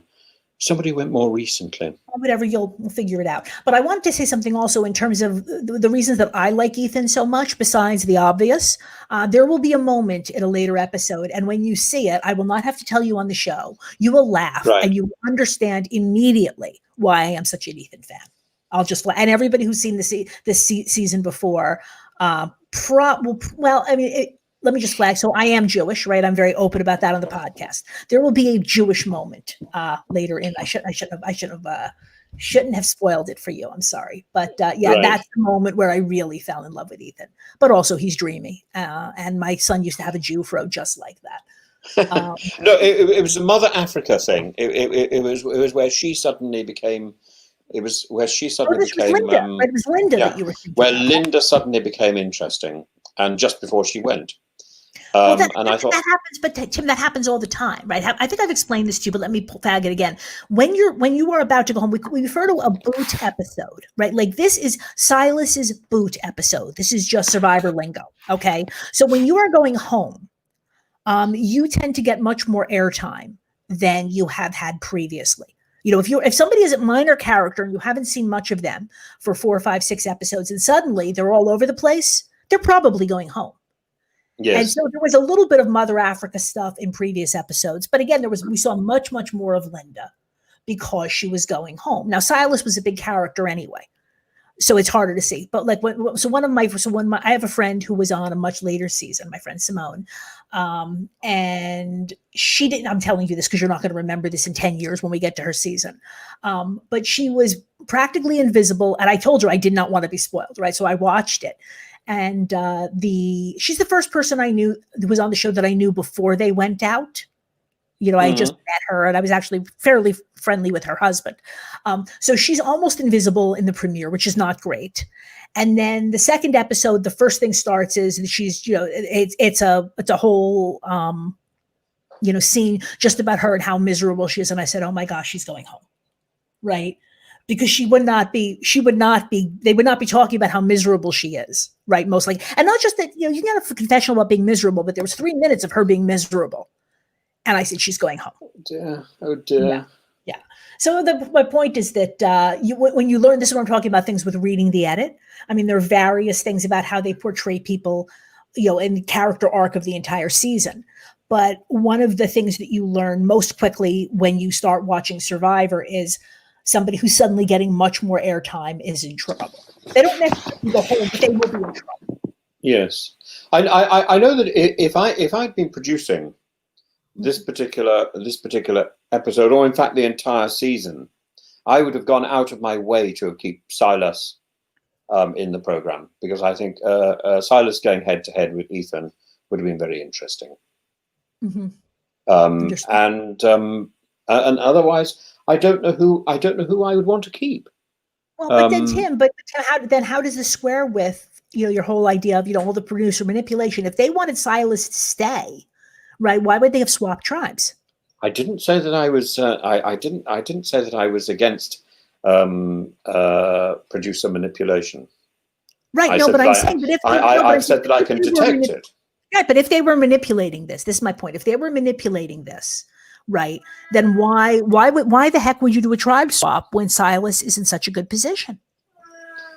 Because he's in a position where the tribe is getting boring. There had to be a tribe swap. That tribe isn't boring in the slightest, right? You've got two factions that were barely speaking to each other. Yeah, exactly. There's no conversation. It's just dull, and utterly predictable. It's one stage worse than the thing in the first season, kabanging or whatever it was. Pagonging. Yes, this is a word. This is one of these words that again, this will continue to come up. Again, they do various things with the tribe swaps, and sometimes even in the future, I'll flag this. They've done 2 tribe swaps. But those were in returnee seasons where people had all of these previous relationships. And so they just wanted to make sure that, that they were really trying to break that up. And so they were swapping each other, people all over the place. Anyway, that is neither here nor there. So we get to the puzzle. Yeah. Sorry. What were you going to say? No, what were you going to say? I think this show is about relationships, and it's about how quickly you can forge relationships. And I think the whole thing about strategy is a red herring. People can have the most extraordinarily complex strategy and it doesn't work, because in the end, you don't really know what anyone else is going to do. But if you forged strong relationships, either you forge such a strong relationship that people want you off because they think you're competition, or you forge such strong relationships that people want to keep you because they like having you around. Look, I absolutely agree to you. Look, when I used back, when I first, 10 years ago when I was watching Survivor, I was very much a strategy bot. And I have become, because Survivor also has been showing us more and more that social relationships are important. But I would argue that even having the social relationships, one doesn't tend to win a season of Survivor just because everybody likes you. They have to like you. Plus, right, you have had to play some game. Yes, I would argue you know, that's why we talk about outwit, outplay, outlast. There is a physical game, right, of being able to keep yourself by winning challenges. There is a strategic game where you figure out, the chessboard and who you want to be with, and then there's the social game where it makes everything easier. And again, where's the social game in outwit, outlast, and outplay? There's no social game in that. The social game is the unwritten content of the whole Survivor thing. It's about. I think people use outlast as again. Maybe they're forcing it a bit, but when people they're forcing it. They're forcing it. Fair enough. They're forcing it. But there are some. There are clearly some relationships developing in this game, even among people who don't quite like each other or don't approve of what they're doing. There are bonds that are being established. So I got a cat on my leg. By the way, but there will be winners who have no social game. It happens for various and you'll see it when it happens. But generally, you are right. If you want to stay longer in the game, step one is just make people like you. Like I said, in Silas, I guess Silas is probably pretty good with that with the mole rats, right? They all liked him. But beyond that, he made no effort to forge bonds with anybody. Yeah, but they liked him because he wasn't playing. He wasn't doing the deceptive stuff. He wasn't doing the taking people to one side particularly. He was just there was something they could identify with him. They were of a similar age. and But background. why was the leader of the four? Because to me, I think it's obvious that of those Because four, he's got pure leadership potential. I mean, he is a leader, and you know, and so again, so it's not only social. That's my point. And sometimes you don't want to be the leader, but at least there are arguments for and against being a leader. Yeah, I quite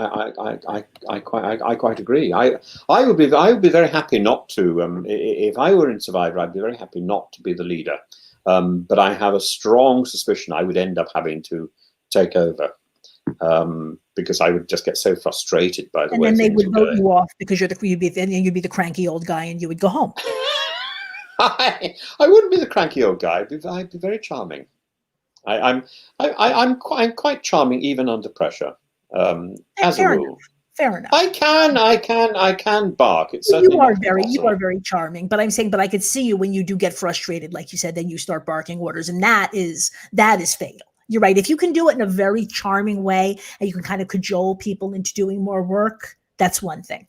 But again, the way that Frank handled things, you know, you can see on Samburu, they really didn't seem to like him all that much. I mean, at least no, but he got off to a bad start from the very beginning. Right. By being tautological, isn't it? Yes. By being bossy. By being bossy, that's my point. Okay, so then we get to the puzzle. And in terms of this being thrown, which was beautiful. This is incredibly easy to throw for an athlete, right? And if you want to talk producer manipulation, I would be much more open to seeing this here, because, you know, Ethan is a professional soccer player, right? It would be very, very suspicious if suddenly he couldn't run, right? Whereas with the puzzle, if you go back and watch that portion of the episode, he's kind of there like, oh, I think Silas is barking at him, you know, here, there's a point, you know, check this. And he kind of walks over to that point and he kind of looks at it and he kind of waves it in the general direction. Like, nope, he definitely threw it. They showed us him throwing. And does everybody on his team know that he threw it? No, I don't think so. That's very clever. We know. That's very clever. But we know. Now, again, is that the only reason they lost? And who was he talking to? He was talking to Teabag or someone, wasn't he? I mean, in this puzzle, I mean, she might. Yeah, was he discussing that with her? But he certainly didn't tell the entire tribe. I don't remember who he was discussing. Well, no, maybe with Kim. I think. Oh, yeah, okay. But the point is, so someone else might have known. But it's not as if the entire tribe sat down and said. We've seen that in other times, but in other seasons. But that's not what this is. So not surprisingly, Samburu wins. And then we have this wonderful moment where, you know, it's quite common for people to kiss the immunity idol, like when they win, or even when they're giving it back, like you give it a little kiss. But Lindsay was practically giving it tongue. Did you see she kind of bent it over her arm and was kissing? I didn't see this at all. No, I didn't see this. It was quite funny. No, I didn't notice that at all. I just assumed that's what you did with a piece of wood. No, so you give it a little peck on the cheek. You don't try to deep throat it. Anyway. Yeah. Okay. So now we go back to New Baran, right? That's where we're going to be focused on now because they're going to tribal council. And Silas is trash talking Frank, right? So this is the big Silas versus Ethan moment. And I would argue that with Clarence, right? Clarence and Silas thought maybe we can work together. Ethan does not trust Silas, and Silas does not trust Ethan at all. Yeah. And then we also hear T-Bird and Frank hearing about. They seem to get two major conversations together in private, which are both filmed. What are you referring to? Well, I think that's very generous of the whole system to give them that much time in private and to film them at the same time. That requires quite a lot of setting up. Oh, you mean just in terms of allowing them to go off alone, and you know that happens all the time. Again, in more seasons. I think the problem in Africa is because there's no argument that you're like going to get water. Normally, the way one does it is you're going to get water or you're going to get tree mail or whatever, and that gives you an opportunity to talk. This might be one of the reasons why they've never done this again, because with those BOMOs, right, you can see everyone exactly where everybody is at all times, right, when they are all together, and so that makes it much harder to have those conversations. But you know, they still happen because if not, there would not be a show. So we do also hear that T-Bird and Frank are told about these issues with Clarence, right? That they don't really trust him because the whole thing with the can of beans. And then Silas. And you think that is all a ruse, don't you? What do you mean? Well, so what I'm interested in is, who does Ethan think is his biggest threat? It's not Clarence. I think it's Silas. It is Silas, and I think that's foolish. Why? Because well, first of all, I think Silas and Ethan going head to head would be very good television. I'm not But secondly, I think Silas would never win. He could never win. So therefore, if Ethan wanted to take someone along to the end, oh no, they're not taking each other to the end. Silas is the perfect partner. Perhaps, but the problem also is he's very physical, right? He's much more likely he would win everything. He would win everything. So Ethan would be protected from that, on that side as well. You know, he's going to be fine, and they're going to be buddies. No, but that's Ethan and Silas are never going to be buddies, because to me it's very obvious in these two conversations they don't like each other, and they don't trust each other as far as they can throw each other. Like I said, with Silas and Clarence also, they're kind of like, like the two, big dogs circling each other, but they have decided that they can work together. And that's why we hear Kim J saying that, no, Silas won't vote Clarence off, or the other way. Yeah. The Silas won't vote Clarence off. Whereas with, to me, it was quite obvious. And even the fact that we didn't see anything like that, they are, on the one hand, they're exploring the idea of working together, but neither one of them believes it for a second, is my read on the situation. And then Silas makes the fatal mistake, right?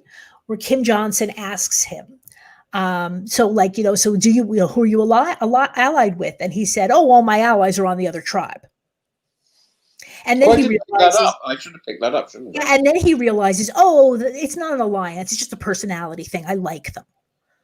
But at that point, Kim knows that he has strong alliances on the other tribe. And then she says also in confessional, she says, he might be a really nice guy in real life. That didn't age well. But I just don't mind I don't like his schmooziness. Right. So like I said, they all think that he's a little bit. Which is very accurate. Mm-hmm. Yep. They both have a good read on Silas. Yeah, but I think it also helps that this is the first time they've seen him. And he comes equipped with this habit that he's formed in Africa, this behavioral habit that he's formed and honed in Africa, and he comes into a new tribe and tries the same tricks again, and they come out as what they are, which is schmoozy and fake, exactly. and untrustworthy. Exactly. Exactly. So anything before we get to tribal council? Anything else? No, except Milton wrote a really good poem about somebody like Silas. Okay. Called Paradise Lost. And, Silas would be the hero, but he doesn't win. I'll have to go back and reread Paradise Lost. Yeah. It's and Philip Pullman has rewritten it, really. And the Silas character would be Azrael. This incredibly powerful, but ultimately incredibly powerful character, but ultimately on the wrong side. And why? Because he's just too charming and just too untrustworthy. Mm-hmm. And when you contrast him with somebody who is fairly open, even if he's playing a game, Ethan, the contrast is obvious. They all say that, and I think it might have become obvious with Brandon as well, eventually. Mm-hmm. But Brandon took quite a long. Brandon's only just beginning to come into his own. I think Brandon might have quite a long way to go. Okay, we'll put a pin in that. Yeah. So we get to tribal council, and Silas says the right thing, right? They ask, so Probst asks them about, I forgot exactly what the question was, but about, alliances and, new tribe or whatever. And Silas says the right thing, because Silas always says the right thing, except for the two times when he didn't. And he said, oh, I'm wearing yellow, I'm Baran now, but nobody believes him. And I also thought that I was surprised that he didn't handle this better. Yeah. Because as you said, he can be quite charming when he wants to be. and the charm fails him here. And then when Kim Johnson asked, the answer was, yes, we didn't vote together, but I don't like them. They're whiny and useless, which is not what he said earlier.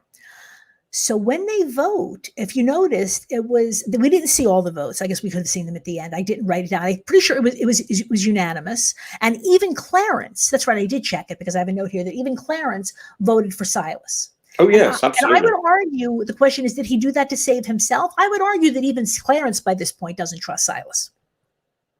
There was something, again, that we didn't see, or maybe he heard. I'm assuming that he also heard about. Well, anyway. No, he makes it very clear. I love you, man, but I don't trust you. That's right. Right. And again, we don't quite know why, but it might just be, like I said, what you're saying, that there's not one moment that they could show us, but that the sincerity is not. They always say that the secret to success is sincerity. Once you can fake that, you've got it made. And Silas doesn't fake it quite as well as he needs to. Yeah, I'm not sure that's the case either. Trust is not about sincerity. It's about sort of being seen to say something, follow it through. It's been seen to mean what you say, even if you make mistakes. We're in a political environment at the moment where trust is the major issue in the US and in the UK.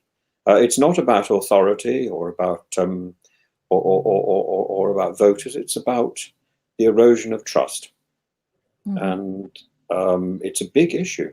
Yep, no argument here. But just back, so let's just finish up the episode, and then we'll talk about it. So, what was your reaction to this, though? The word that I'd written down here was Schadenfreude, right? Yes.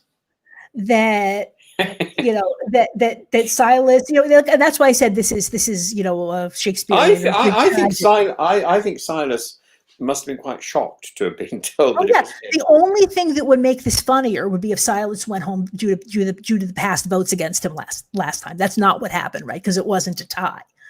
But this is just like you couldn't script this stuff, right? If you tried, the rise and fall of Silas, in 5 episodes, and I would argue really even in 2, right? It's a shame because he's potentially a huge character. Whoever cast him was doing a very, very good job. And as I said, I would have been interested to see what he would have done in a second season, but he was just kind of not liked by the fans, and that's why you would think also with the swamp. Was he not liked? He wasn't liked by the fans. Mario likes him quite a lot, but most people didn't. And what was I going to say? I hate this when I interrupt myself and then I don't remember what I meant to say. I'm sorry. We were talking about Silas. Yeah, no, I know. Silas was not liked by the fans. Silas was not liked that much by the fans. He was not invited back for All Stars, because I did ask Mario that. Because I do think that if he had come back, right, that he would have probably closed those gaps in his game. I'm not saying that he would have turned into Ethan and become the most, charming, someone who oozes sincere charm out of their pores, right? Yeah. But I do think that he would have learned to measure his words a little bit more. But the one thing I will say about Silas, he never complained about the twist. This is what I wanted to talk about, right? Wouldn't you think that after all of the brouhaha over Stacey Stillman and all of that the fans would have been aghast, right, at this tribe swap, right? They think they know the rules, and suddenly they're switching it up on them. In practice, nobody cared because they all hated Silas so much. No, I don't think it's that. It's people must have been able to read that something had to happen. No, because otherwise this was going to be a series which would limp on. And most people do not watch the show with the eye that you and I have. Right. They're sitting on their couch, right? Talking about the filthy casuals, as we call them, right? The people who watch the show every week, right? But then they don't put any thought into it for 2 seconds after it's over, right? So they just know who they like, who they don't like. They didn't like Silas. They thought he was smarmy. But I was going to say, in Silas's defense, the one thing I will say is that he never complained. They do these exit interviews. There's all this press when they would go home. Even now, still, people do exit interviews. You know what I mean? When you're voted out, and then he was charming. He was charming in his exit interview. Charming. I feel like he could have complained. I mean, he could have said, right, I was set up very well on Samburu, right, and then they yanked the rug out from under me. Well, Right? But he never, ever. I don't know what he thought, but he never, ever said anything. And even in his final words, what was his background? What did he do? I can't remember. He's a bartender. He's very young. He's a bartender. I don't think there's much background to know. Oh, right. Right. Okay. But it was interesting that he, like, even bartender in his final isn't a euphemism. I don't think so. Who knows? Right. Who knows? But even in the final words, right? You would think that maybe he would be a little bit salty. He said he would come back and play tomorrow. And I do think that was sincere. Because again, not like I trust everything that Silas says, but when he said that, I think he meant it. Right? He had fun. He got. He's fine with it. So why didn't they get him back? Because he was not popular with the fans. I find that slightly sort of odd. Why? For the same reasons that you're talking about all of these other issues with him, that he's smarmy again and he's not sincere. That if you feel this way, why are you surprised that other people didn't feel the same way? Because he's a character, and out of the two tribes, there aren't very many of those. You're right. So could he come back as a villain? But the point is that they will have much better villains by the time All Stars comes around. And I think I know who got that spot rather than Silas. Right. And it's also someone actually who didn't, because the other argument would be he didn't last so long in the game. But there will be somebody else from another season that was a pre-merge boot, right? Meaning they went out in the first 6 episodes or so, and they do come back. So I know exactly who, and they're also a villain. But this other person was liked much better. He was a lovable villain. And Silas is not a lovable villain. He's just a villain. And that's why I think he can come back. Yes, because you do need a villain, of course, to make. I think Silas had the advantage of having one of the best names ever. Well, we talked about the names, right? That he tried to go by. I know, and he wanted to go by a different name, but I think Silas is perfect. If I had to have another life, I think Silas would be among those names I would seriously consider. For what reason?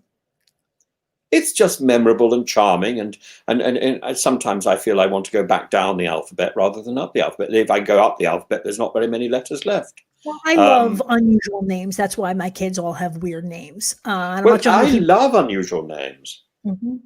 Well, I think where does Silas come from? I can think of a Dickens Silas. Yeah, I know. I've certainly heard the name before. Is it biblical? I don't know. I don't think so. I mean, you're asking me. You know Bible much better than I do. Yeah, I should do, but I can't think. I don't know the New Testament at all. So there's no Silas in the Old Testament. Oh, there is a Silas in the New Testament. Yeah. There is a Silas. That's where it comes from. Like I said, and then you see it in literature. I mean, yes, I was just thinking. I hope it is a biblical name, because otherwise, I can't think.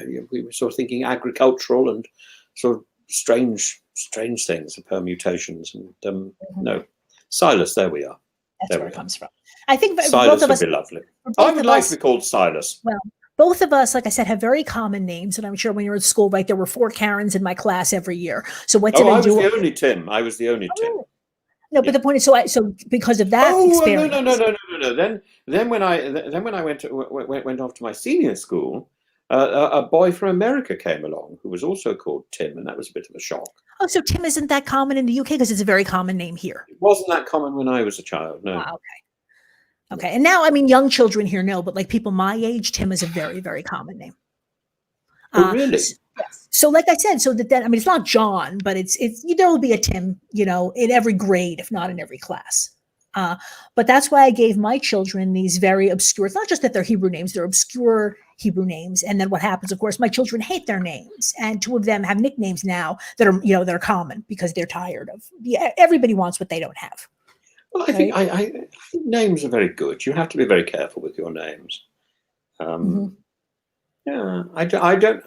Well, are you familiar with this, Tim? That there's something in Judaism. I'm not. It probably is from Kabbalah. It must be from Kabbalah. I don't have the site, but there is an idea that when parents name their children, they have Ruach HaKodesh. They have how do you translate Ruach HaKodesh? Like a divine inspiration, inspiration, if you will. Yeah. Yeah, because you have to name. But there is meaning. There is meaning in names, and for example, if you're going to do gematria, you can start counting the value of each letter, and then drawing comparisons with one name and another name, and so on. No, but Tim, at some point off mic, I will give you the Divrei Torah that I wrote for all three of my children about why they were named, because that was the thing. It's not just I picked out an unusual name that I like; they all have deep meanings, and like I said, they all hate their names. Well, I don't allow anybody really to call me Timothy, not twice anyway. I don't mind people doing it to me in Greek, because that seems to me to sound quite sort of positive, Timotheus. But Timothy, I just think it sounds sort of twee. So Tim, I feel sort of stronger with a monosyllable. One last thing about the episode before we move on. After Silas gets his torched enough, Probe says, you guys make lots of assumptions right out here. Oh, yes. It seems to be that in 3 days there will be a merge. Now, it's pretty clear in both Borneo and Australian Outback, they knew when the merge was coming, right? That they had been told there's going to be 6 episodes, and then when we get down to 10 people, there will be a merge. I'm assuming that they didn't tell them that, but they assumed it quite reasonably, right, based on what they'd seen on the previous seasons. So Probst is just flagging, and maybe there's not going to be a merge. And then we see in the next time on, Ethan basically saying, well, if there's not a merge in 3 days, we're screwed because we're going to be out of food. Yeah.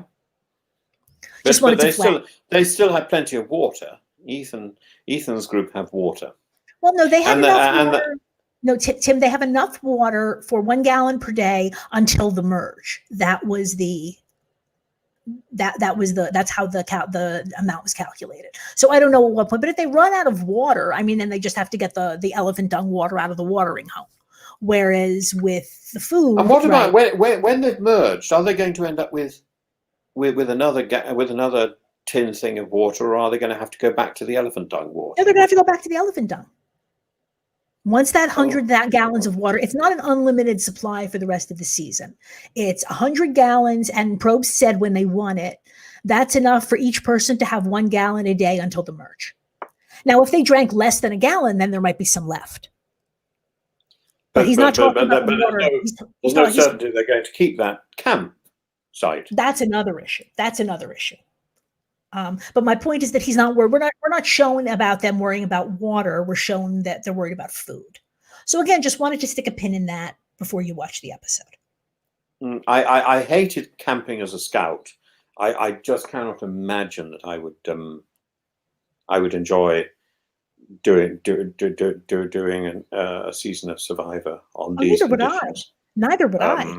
That's why I've never applied. Also, I think that I'm annoying. I'm old, especially now. I'm old enough and annoying enough that I would absolutely be the first person out. Because I would be like Simone. I would just be crying all the time. I don't do well when I don't eat and I don't sleep. Right? This charming, positive person, right, that you see on this podcast, completely disappears when I don't have enough food or enough sleep.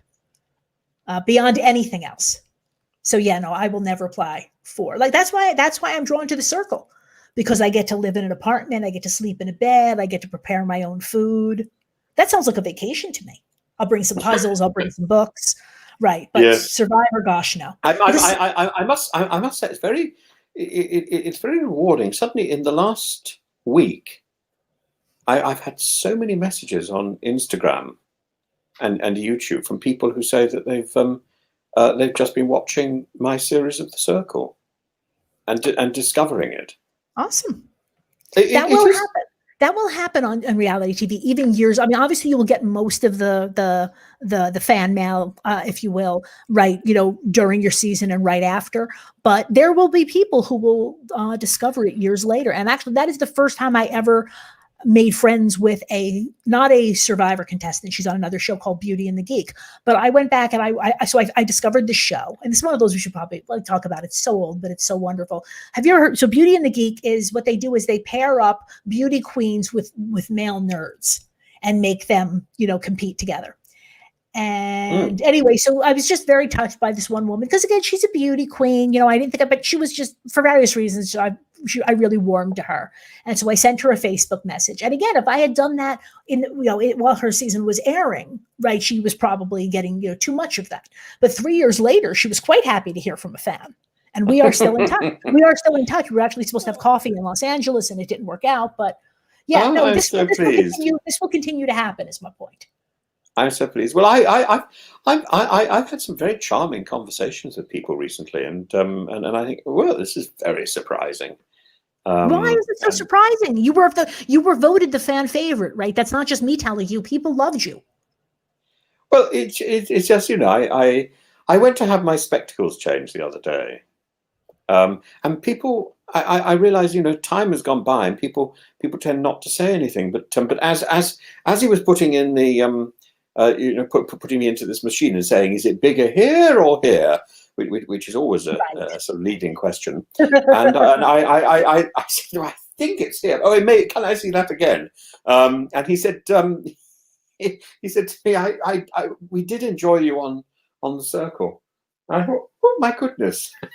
And I thought, you can tell it's me even without the glasses. Yes. And it was quite heartening, really.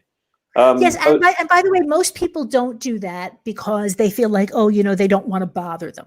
My thing is, right, these people are not, between you and me, you are different because you had some, fame / notoriety before the show, right? But for most of these people, they're not real, famous people, right? These are normal people who had the experience, the opportunity to go on a show. So I feel like most of these people, they do it, they enjoy the fan reaction. And again, if you don't like it, then you won't write me back. Right. I never send anything negative. Right. Anything I want to express something negative, I will do that without tagging them. When I express something positive, I do tag them, and either they will get in touch or they will not. And so between you and I had been trying to get Teabag for her, for an episode for quite a while. Okay. Right. I did tag her with that episode. Because I wanted to see her wanted her to see that we were talking about her, and that is what got her to. I mean, she hadn't said no. She hadn't responded. So my point is that like I said, I reach out and I don't expect you to respond. And I had always assumed that these people were not going to respond, and I found that my ratio is much better than 50-50. Yes, because I also feel like people get so much hate, is my theory, right? That when somebody comes to them and says something nice about them, right, they're charmed. Well, I think people are people, and there's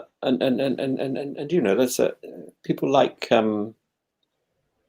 this is a significant part of their public life, and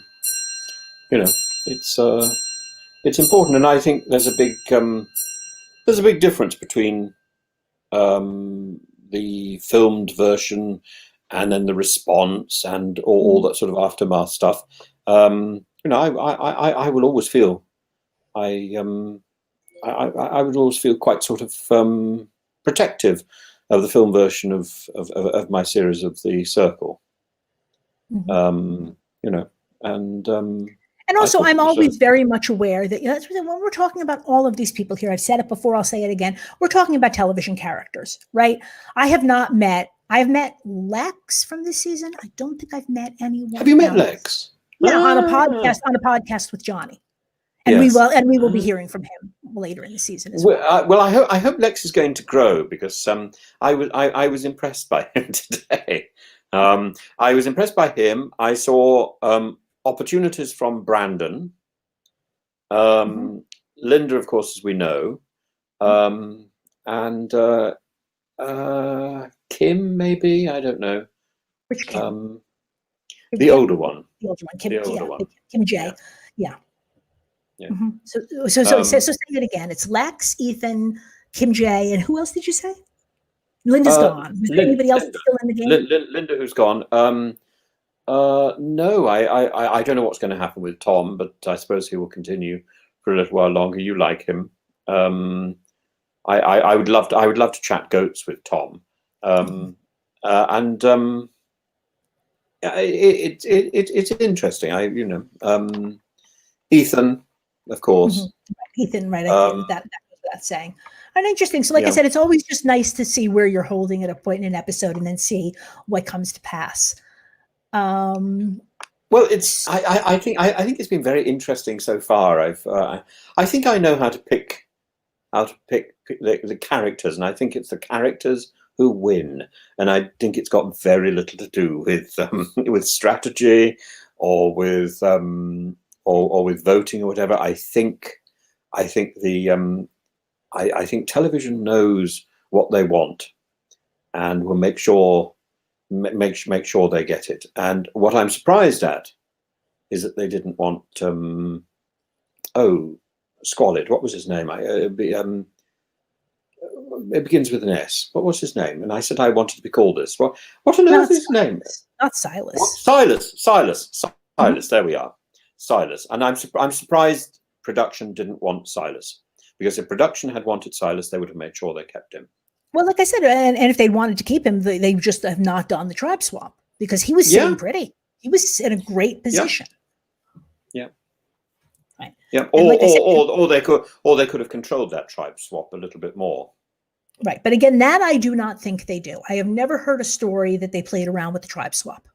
They always do it where they either choose and I'm saying this, and I'm sure somebody's going to come back in the chat and tell me that I'm wrong, because in, season, 75, but generally, based on my flawed recollection. You know that the tribe swap had to happen. You know that there had to be some shaking up, because otherwise it was going to get boring. Who would you have moved from one tribe to the other? Well, again, I wouldn't have, because I do think it's important to have these things happen organically. No. But other than that, who would I put together? Who would I put together to make good TV?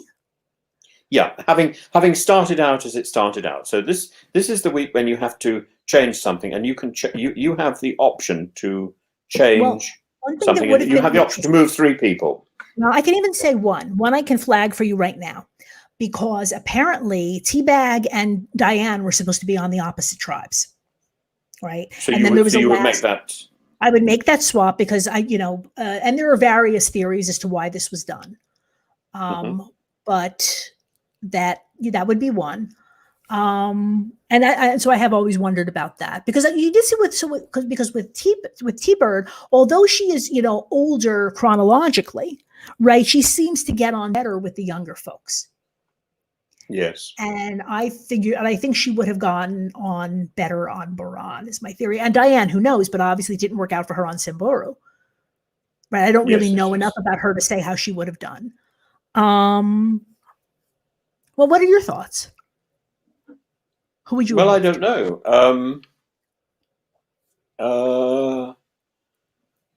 I think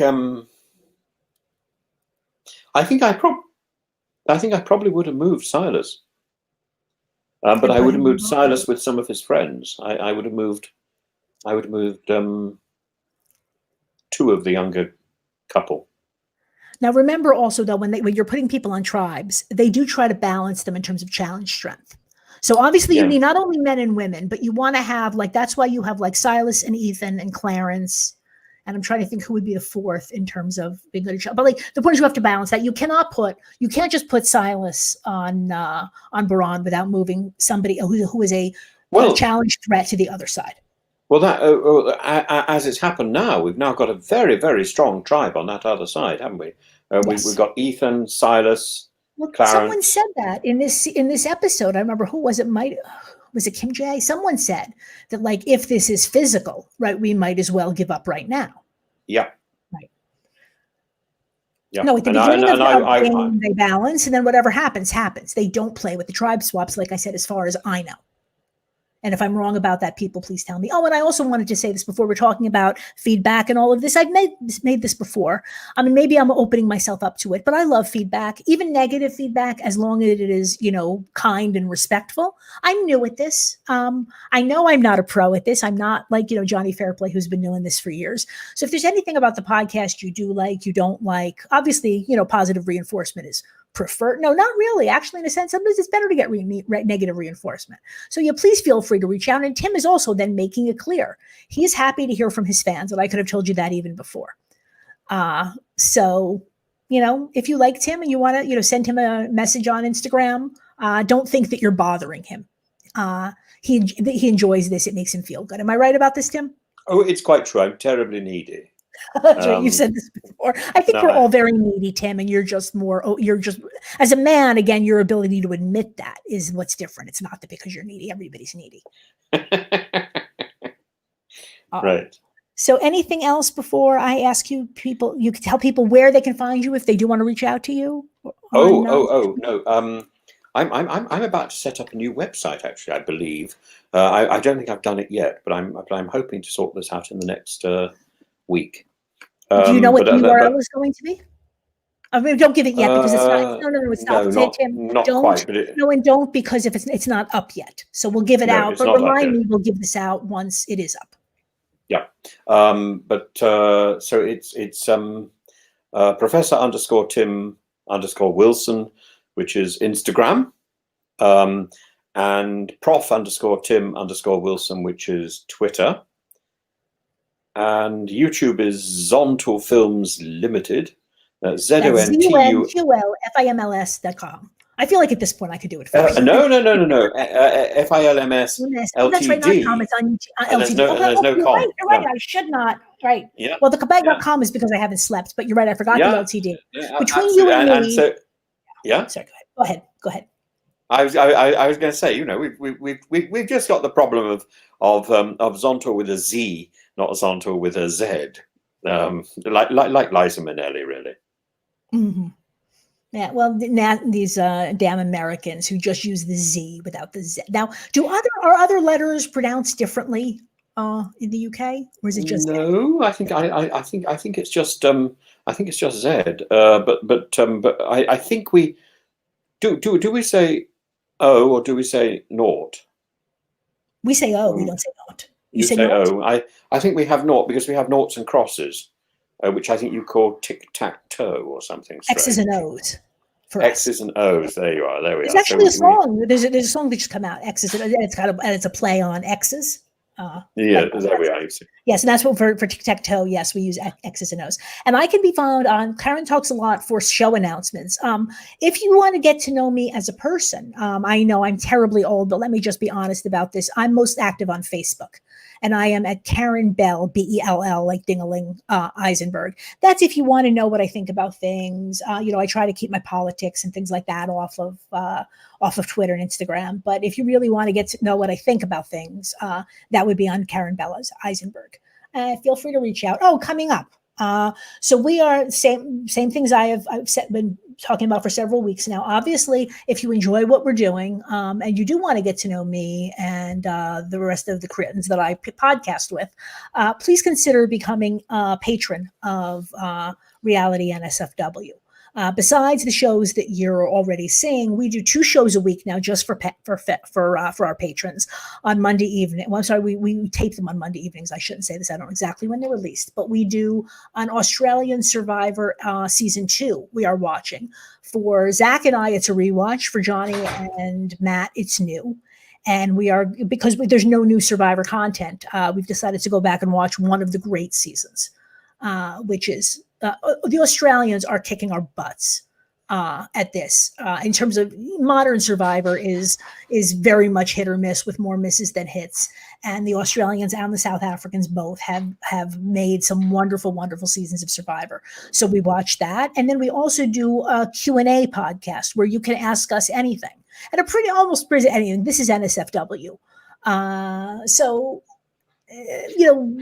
be aware what you're getting into if you tune into that, because we are very NSFW on that show because it is limited just to patrons. But you can write in your questions and we answer every question. I don't think we've ever not answered a question. And then you can also every week we ask a patron to co-host with us. So you also get a chance to get behind the mic and see if that's something that you would enjoy. And then our shows that are free to the public. So right now what we are covering is the challenge, which is, very, very big right now because there is no other real reality TV out there. So we are now covering that twice a week. So that show is on Wednesdays at 9 p.m., I believe. And so immediately after the show, we have a live feedback show with Alex Trias and Lauren Pratt, two people who were found by Johnny because they are NSFW patrons. And so they are really kicking it. For somebody who is so new to podcasting, they're doing a wonderful, wonderful job. And then on Thursday evening with Johnny and Zach, and they also have Marie Rhoda, who has been on, I believe, 5 seasons of The Challenge. You not only get to see Marie Rhoda, you get to see drunk Marie Rhoda, and it is glorious. So if you have any interest in that, yeah, please consider. And yes, and I should tell people that yes, as soon as we have new seasons of The Circle, whether it's UK, US, or anywhere else, we will be covering that. And Tim, I have to ask. I don't want to put you on the spot. I know you had kind of a mixed experience, if you will, on your season, but I feel like let's be clear. More people are going to watch this if you're on it, and you're the one you've lived it, right? So yeah, I'm not going to put you on the spot right now, but just think about whether it's something you might be open to. And if not, then I'll just. Well, if you kept on asking me, I would of course say yes. Okay, so I'll keep asking you every week until you.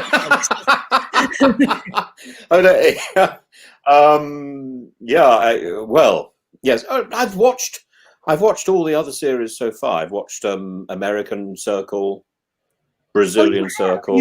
You've seen all of them except for your own season. Can we watch The Real World? I watch The Real World all the time, don't I? Is there a show called The Real World? Yes, there is a show. Right. Yes. What is The Real World? Is it even, Sam, is that still even on? Is that show still on? That's what people always say about Survivor.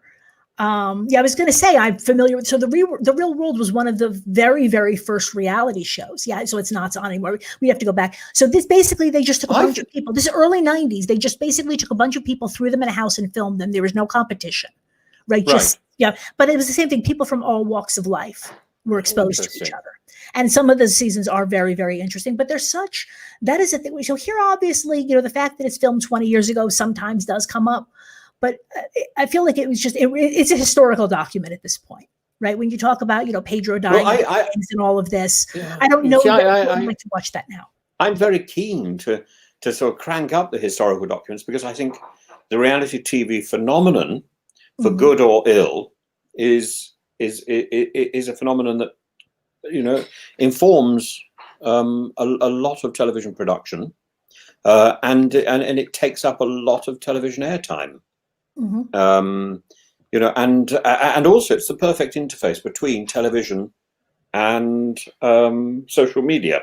Well, this was really almost a documentary. That's what I'm saying, but it was real. It's not like, the keeping up with the Kardashians, which is supposed to be, a documentary, quote unquote, except it's all staged. This really wasn't. Is it all staged? I didn't know. I've never seen the Kardashians. Oh gosh, yes. Everything they do is staged. Everything they do is staged.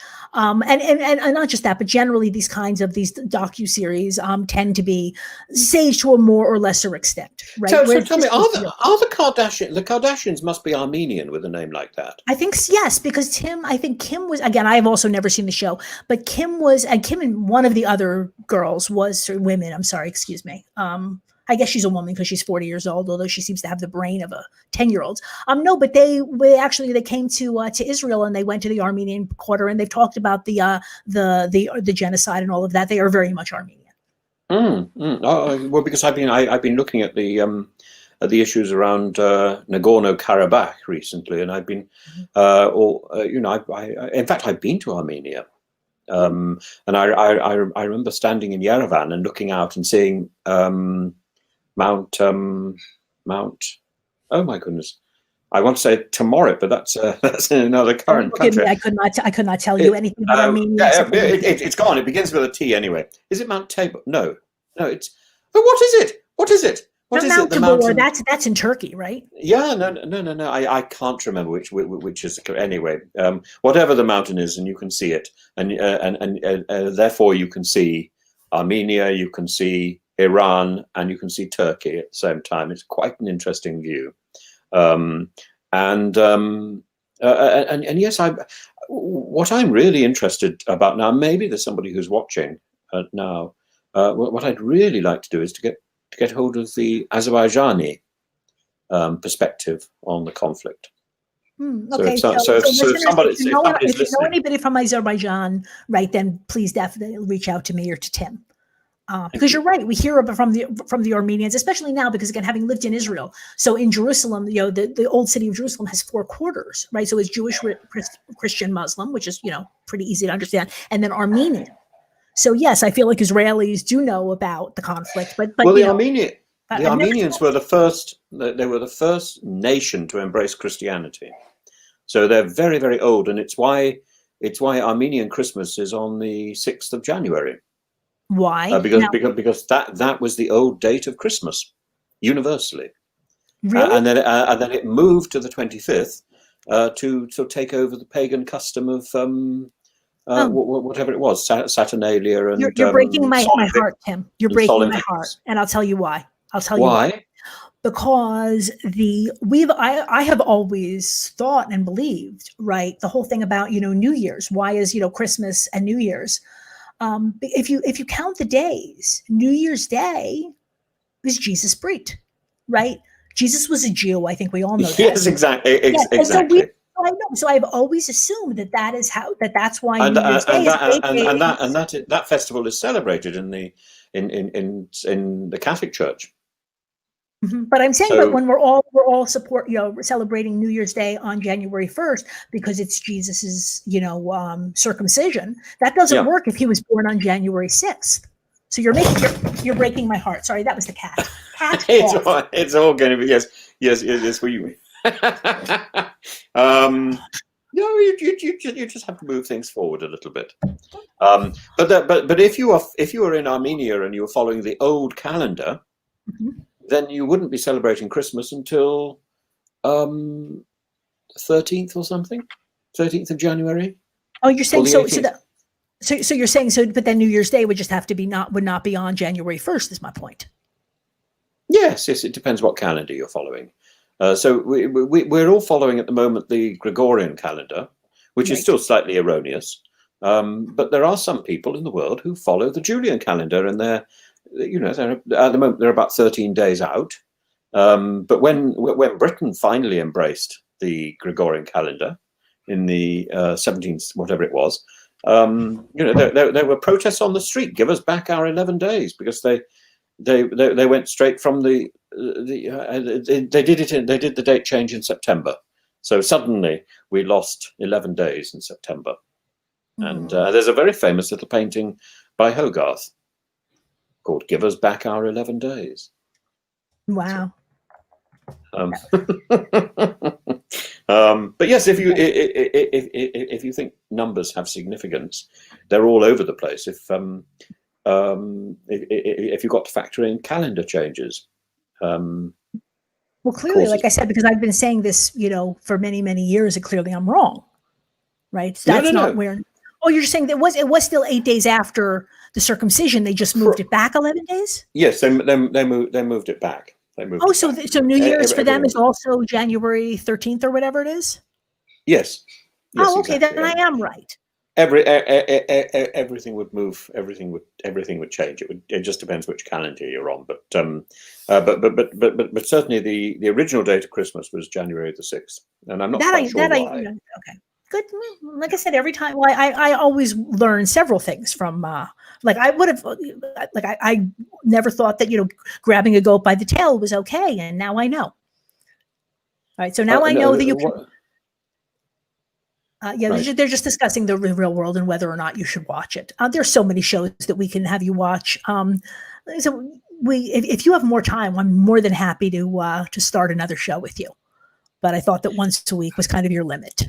If you've decided you're up for more, then we can do one episode, or we can do one season at a time. We don't have to commit to a second show for all time. I'm just saying that I'm more than open to it if you want to do it. And yes, and so not chat, but it's because unfortunately this chat does not show up on YouTube when we finish. This is one of the things I don't like about StreamYard. Oh, really? So you can't send me and I don't generally see YouTube comments. We don't get a lot of YouTube comments because the live comments do not transfer over.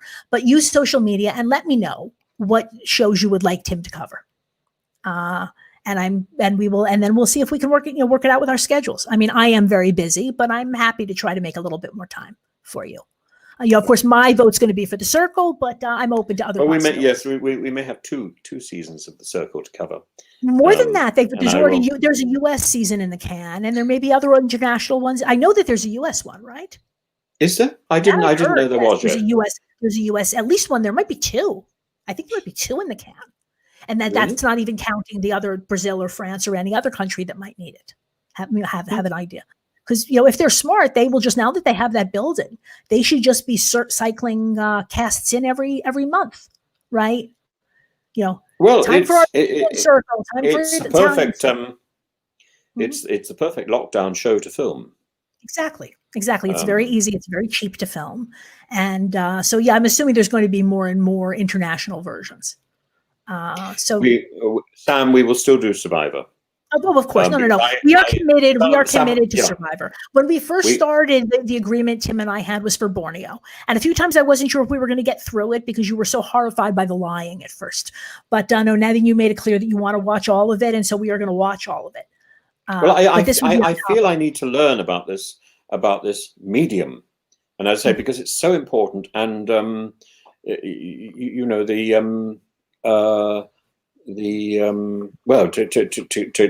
go back to our gazelle, the excrement of today is the history of tomorrow. The ephemera. Yeah. So you may have forgotten this. Yeah. No, I reached out to you initially because I heard you on Rob C's podcast talking about the fact that you wanted to write a book about reality TV. I do, because you wanted to know all about it, right? And so that's where this podcast came to be. So I'm well aware of that. Yes, so I was going to say we can certainly broaden our horizons. It's all depend on our schedules, but we are certainly very much open to it. And certainly with something like The Circle, that thing would not replace Survivor. We would just do a second show each week, or however. Circle is weird, so I don't know how it would be structured. But that would be outside of Survivor. And if you don't want to watch whatever it is, there's that's no problem. Just see us on Survivor and vice versa. Yep. Okay, right. We must run. All right. So I've already told everybody. Yeah. So please. So I told you to like us next week. Oh, and next week. Oh, this is very important. I almost forgot this. We have 2 people listening right now. Damn it, I'm going to have to promote this on social media. Our guest next week is Eliza Orleans of Survivor Vanuatu and Micronesia. She will be joining us, obviously, to talk about Survivor, but also to talk about her race to become the district attorney of Manhattan. Eliza was a public defender for many years, and now she wants to play for the other team. This is very common among lawyers, by the way. People go from one to the other for various reasons. But Eliza, I think, has seen, the criminal justice system from the inside, and there's certain things about it she wants to change, and we will be discussing that as well. She will be here with us next week. Isn't it interesting how now we're finding people who've been on reality TV are moving into politics? So you've got Eliza, you've got a man called Donald Trump. Oh gosh, don't remind me. I'm sorry, but you've also got the wonderful and glowing and gorgeous Shubi, who was in the American version of The Circle. And I don't know who else there is. It'd be quite interesting to find out which reality TV contestants have gone from reality TV into politics. I'm afraid I've gone from politics into reality TV, and I can't really see, unfortunately, I'm likely to go back. There's also George Galloway, who went spectacularly from politics into reality TV and will probably never have a future again after lapping milk from a bowl. And what's the crazy woman? Anyway, I can't remember. She did a thing called Strictly Come Dancing. And really was never taken seriously again. She then joined a thing called the Brexit Party. Oh, well, we've had American politicians on Dancing with the Stars, as we call it in the US. Yeah, which is judged by the same people anyway, right. who can't now go backwards and forwards between your country and ours. So they're sort of stuck. So they've got to make their bed and lie in it now. Anyway, okay, we better stop. So yes, okay, wait. So anyway, we can't say we better stop, Tim. We have to close the show. I'm so sorry. We've told you how to find us. We've told you where to listen to us. We are very, very excited to have Eliza next week. Please join us in the chat. No promises that we're going to be able to take all the questions, because we would also like to get to Survivor at least, and we only have her for an hour. But if you do have questions, please pop on live and let us know. And I'm very excited and a little bit nervous. This is another one of these shows that I'm a little bit nervous for. And we will see you next week, usual time, noon Eastern, 5 p.m. GMT on Reality NSFW Rewind. Bye, everyone. Bye-bye.